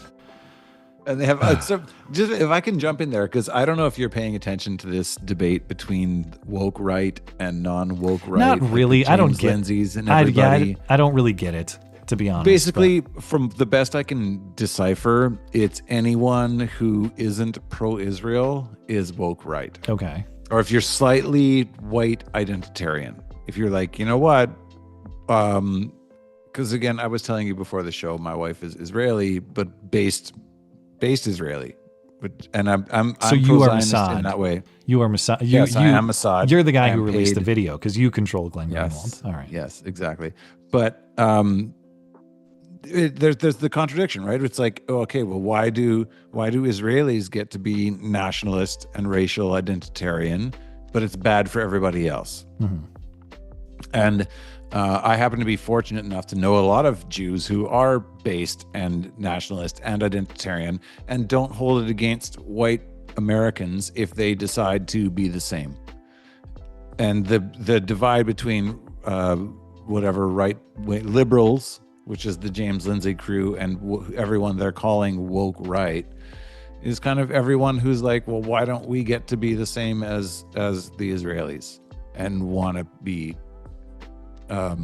nationalistic and identitarian as well. And the contradiction there, and I think it's bullshit. I don't think there's anything wrong with being nationalistic and racially identitarian, and anyone who tells you there is compromised or full of shit. So fuck you, James Lindsay. They probably wear maid aprons or something like that. Yeah, and there's exactly. Yeah. Check their iCloud. They're maid apron defenders. Esoterica Unbound, thank you, Long Dong John. I knew someone was going there. It's fitting that you would be the guy. Spock is green. It's because of the copper oxide in his blood cells. I'm ashamed to know you retards. Okay. Thank you for the point of clarity. I get scriptural clarification and I get Star Trek. You too, Star Trek. That was too much Star Trek. Yeah. All right, I think Next I'm all you're gonna caught up explain the on warp drives on YouTube and Tippy. I got Rumble here. Let's see. Donnie 5000. It's hard to take someone seriously when you've seen them licking feet. Kinda, yeah. Yeah. You know, it's like that's the thing is. Even like Glenn Greenwald could come out with the most compelling piece of journalism ever, and I'm going to evaluate that on its own terms. It certainly could have very important truth in it. I'm not just going to dismiss it, but I also, as I read it, I'm not going to be able to unsee the things that I saw in that video. It'll stick forever in my head. He's going to be made apron guy. Yeah, when he comes out and says like you can't catch AIDS from licking spit off black people's feet, I'm like I can't trust you. That was the other angle I didn't want to get into, but I'll give you an opportunity later in the show if you have thoughts. I didn't want to get into it just not because I don't think it's important, but because I don't have evidence or information on which to substantiate it. But there's been a lot of question asking on X over the weekend. Like, how does a healthy, young-ish guy get a bizarre gastrointestinal infection and die abruptly? What is this? What's the reference here? That's Glenn Greenwald's husband. I guess he got like anal sex. Oh, yeah. Something. I don't. Okay. Or licking things off. There's a photo that's circulating of the family together. It's Glenn and the husband and the two boys and the dog, and they're in like a hot tub or something. I vape. I can't criticize anyone. That's true. Thank you for having the humility I was asking for earlier. I know. But the dog, okay, the dog looks like he's seen some shit. Okay, the dog looks like he's right out of Vietnam and he can't tell you what he's just witnessed. He's in the corner. Yeah. This is like a poodle dog of some kind too, you know, and just the character in that dog's face like, bro, let me tell you. I don't know what's the dog situation now. We don't know that either. Palatine, shalom, Matt. Here's your monthly stipend. Your friendly Mossad handler. See, yeah. I mean, I guess I know all the people who released the Greenwald video. Thank you for that. Yvonne just got here from the thumbnail. 300,000 innocent souls. Are people saying Elon did the Holocaust? Yeah, effectively. Go back. Earlier in the show, maybe around the 20-minute mark, that's where we started talking about it. The reports from academics estimate that Elon Musk and his cuts to USAID are responsible for 300,000 deaths across the globe. Yeah, they counted the shoes. Yeah. All right. Over on Odyssey, let's see. Got some more memes from Blankets. Appreciate that. Let me scroll down to the text here. Matt, who are your favorite and least favorite Orange Man picks? As in like his cabinet? Least favorite is Pam Bondi, and that's not even close. And it's not even because of like her prosecutorial behavior necessarily, although some of it is that, like what she's continued prosecuting and what she hasn't necessarily prosecuted. It's the big promises and the under delivery. I don't know. If I was going to pick the best guys, it's probably the ones who, I mean, Elon Musk, I think, has been good. He's not a cabinet member formally, but I appreciate the work that he's done. I'm glad that it's been done. You have Linda McMahon over the Department of Education dismantling that place, which is good. I think Lee Zeldin at EPA has done a good job working on not just dismantling the EPA, but exposing the money laundering that went through there with the Biden administration just shoveling money out to Stacey Abrams' friends at the end of the prior administration. So overall, there's not a lot that I hate in the administration right now. I'm mostly on board with the things that they're doing. The only thing I don't like is Pam Bondi making a big show out of information that everybody wants while not delivering anything. That's my biggest complaint about what they've done so far. Blanket says, maybe Ragged was by Scooby-Doo. Is that how Scooby-Doo would say it? I can't do a Scooby impression. Would he say Ragged? Does he substitute R's for F's? No, your mic is muted again. It must be disconnected. Oh wait, now it's not. But whatever you just said. I was trying to do a Scooby-Doo impression. Very soft. Yeah, sorry. Monster Squirrel, Matt, bring back the movie review segment and watch Star Treks 2 through 7. Movie review's not coming back soon, but you did movie reviews? Oh yeah, we did it every week, and it was a whole audience thing where they got to be involved in the selection of the movies. We did it for. I would do TV. I would do TV reviews. The thing is that especially, I feel like I have to have a consistent person for. Like I'd have to have someone else who does it every week with me, and it's not complaining. It's just if I'm going to do it. It has to be full. It's a big investment, and you got to do the whole series. Yes, I just watched a series again for the first time called The Leftovers, which is just phenomenal. The best thing I would do. I would be down to dedicate an entire series to this show. If you haven't seen The Leftovers, I'm not saying no forever. Now is not the right time for me, and it's just I got a lot. Like my time is short. This was not already. an official proposition, Matt, and it was not. No, just saying. But that's the thing is like it. Yes, it takes a lot of time. You gotta watching something for the purpose of reviewing it is different than watching it for fun. You need to pay attention, and I know everyone laughs and so you didn't even pay attention. Yes, I did. I tried. Some of the movies were so damn boring though. It got challenging at times.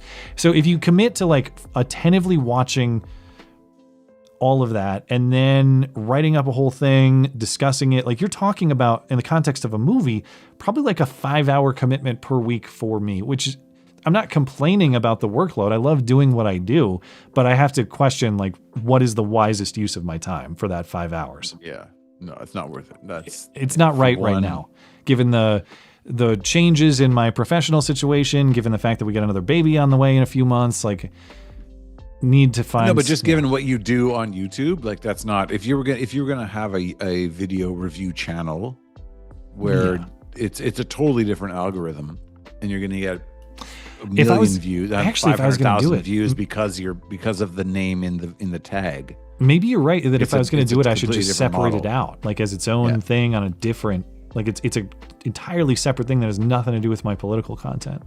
Maybe that's because you're gonna do it. You're gonna get hits based off the name of the movie being the thing that gets caught, right? Sorry, I guess I missed not to move on too quickly, but I missed an untellable Holocaust joke. All caps. The joke is that only 300,000 died in the Holocaust. You idiot. Sorry, I am retarded. Okay, we made that clear earlier in the show. I'm gonna be honest with you. I'm kind of retarded. So I missed your joke. I'm sorry. Book Track Grooves, did you miss my super chat? Well, let me check. Did I miss it? Sometimes I miss them. Let's see. Let me go back. I think I did. Maybe I did. I'm sorry about that. Book Track Grooves, your last Wednesday show, you talked about anonymous comments. What about people that send you money? Well, of course I appreciate your support for the show. The context there was like, should you just go read through every comment on a show, every comment on a podcast? It's not that I don't appreciate people engaging with my product. Of course I do. I even if you hate me, I appreciate you taking time to come. Do you read the comments? No, because I don't think it's good for your mental health. Yeah, I do. Because I'm new to the show.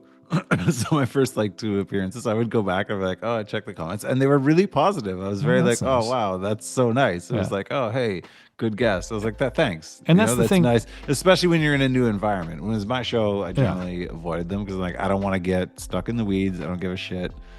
But it's nice. It's nice when people don't hate you. Yeah, well, and it's. I know that can come off as like, I don't care if you comment, I don't care if you appreciate me. No, it's quite the opposite. I want. First of all, I appreciate everybody who watches, whether you comment or not. I appreciate if you comment and you engage. But it is important to me to be accessible to my audience and to have that interaction. I've just determined that I would rather deal with that through email. I'm like, if you have something you want to say to me, we can communicate through email. That's fine. I don't like that way you can bring the message to me too. I don't have to go find it on the internet. The problem is not people who are, the problem, it's not you, it's me. It's the fact that I could see 10, 20, nice comments saying I love your show and I would feel great about that. But the second I see some son of a bitch who says something mean or says that I'm wrong, even though they're wrong, that's it. No, but that's well studied. Your brain, you can see 100 good comments. Yes. And your brain will find the one. Yes. And obsess about that. I'll dwell on Not only that, it's skewed basically 100 to 1, because most people who like the show will just like the show. Yeah. And so the people who comment are generally skewed towards the negative. Because there's that too. If they're pissed off, they'll comment. So the comments are going to be 10 to 1 more negative than positive of the viewership. I hardly and then ever... your memory is going to be 10 to 1 on that. So if you read the comments on your own stuff and your own content, you're going to have 100 to 1 negative bias perspective. And I know that's true because I do this. There's all kinds of material out there I enjoy. Podcasts, videos. People I enjoy, I try to throw a few bucks a month their way to keep them operating and all that. But I never say like, hey man, love you. I might email some of them maybe. But the only time I ever comment on YouTube content or even X, it's like, it's to say something like, you're a faggot. Wow, that shit's retarded. It's to be negative. That's the only time I say anything. Yeah. Or even if it's constructive criticism, you're like, oh, by the way, you fucked up here. I love you. Yeah. So when that's why if you're ever going to read the comments, at least do it with the knowledge of like, for every bad one, 1,000 people love me. Yeah. So it's not you commenters, it's me. I acknowledge that. Yvonne626 over on Rumble, Red Cross said it was only 270K. Well, I'm glad that they have a better estimate for Elon Musk's death count. I trust the Soviets. Yeah. Blankets. Are we talking about Elon? I don't even know what we're talking about anymore. We're at 3 hours. Anything at that point is just nonsense. Blanket says Caroline Levitt is pretty based. As far as I've seen, she's done a good job, even though, the job of press secretary is propagandist. It just is. But she's done better than her predecessors, I would say. Matt, you should do a mini series. I have even less time for that. Like a movie is a commitment enough. You want me to watch like 10 episodes of a thing? Oh boy. Maybe someday. I appreciate the encouragement. All right. Good on Rumble, good on Odyssey, good on YouTube and DLive. Well, not only did you make your Sunday debut, you carried me through 3 hours, which is not a common stream occurrence, but it does happen sometimes. You got anything else you want to mention before we're out of here? Me? No, I think I'm good. All right. Well, we will call it there. Thank you for tuning in tonight. Thanks to our live chatters, our super chatters for making the live show a success. If you're listening on demand later, thank you kindly as well for supporting the show. Thanks to my guest, Kyla Turner. Find her YouTube and X links in the description. Thanks, of course, to Mark Aaron. Find his X account at LibertyMAaron. Thank you. Linked right there in the description for you. Thanks to producer Tim for his continued assistance, of course. Hey, if you'd like more to listen to, check out the podcast page of my website, mattchristiansenmedia.com/podcasts. You'll find not just the video show, but the audio show, if you prefer audio podcast listening. Anything else show related. You want to send me an email, you want to pick up a t-shirt, you want to catch the latest episodes of the show, maybe you're considering participating in Bible study. mattchristiansenmedia.com is where you find it, or mattis.k if you prefer brevity. I'm back, of course, on Wednesday and Sunday nights. Have a great night and a great week.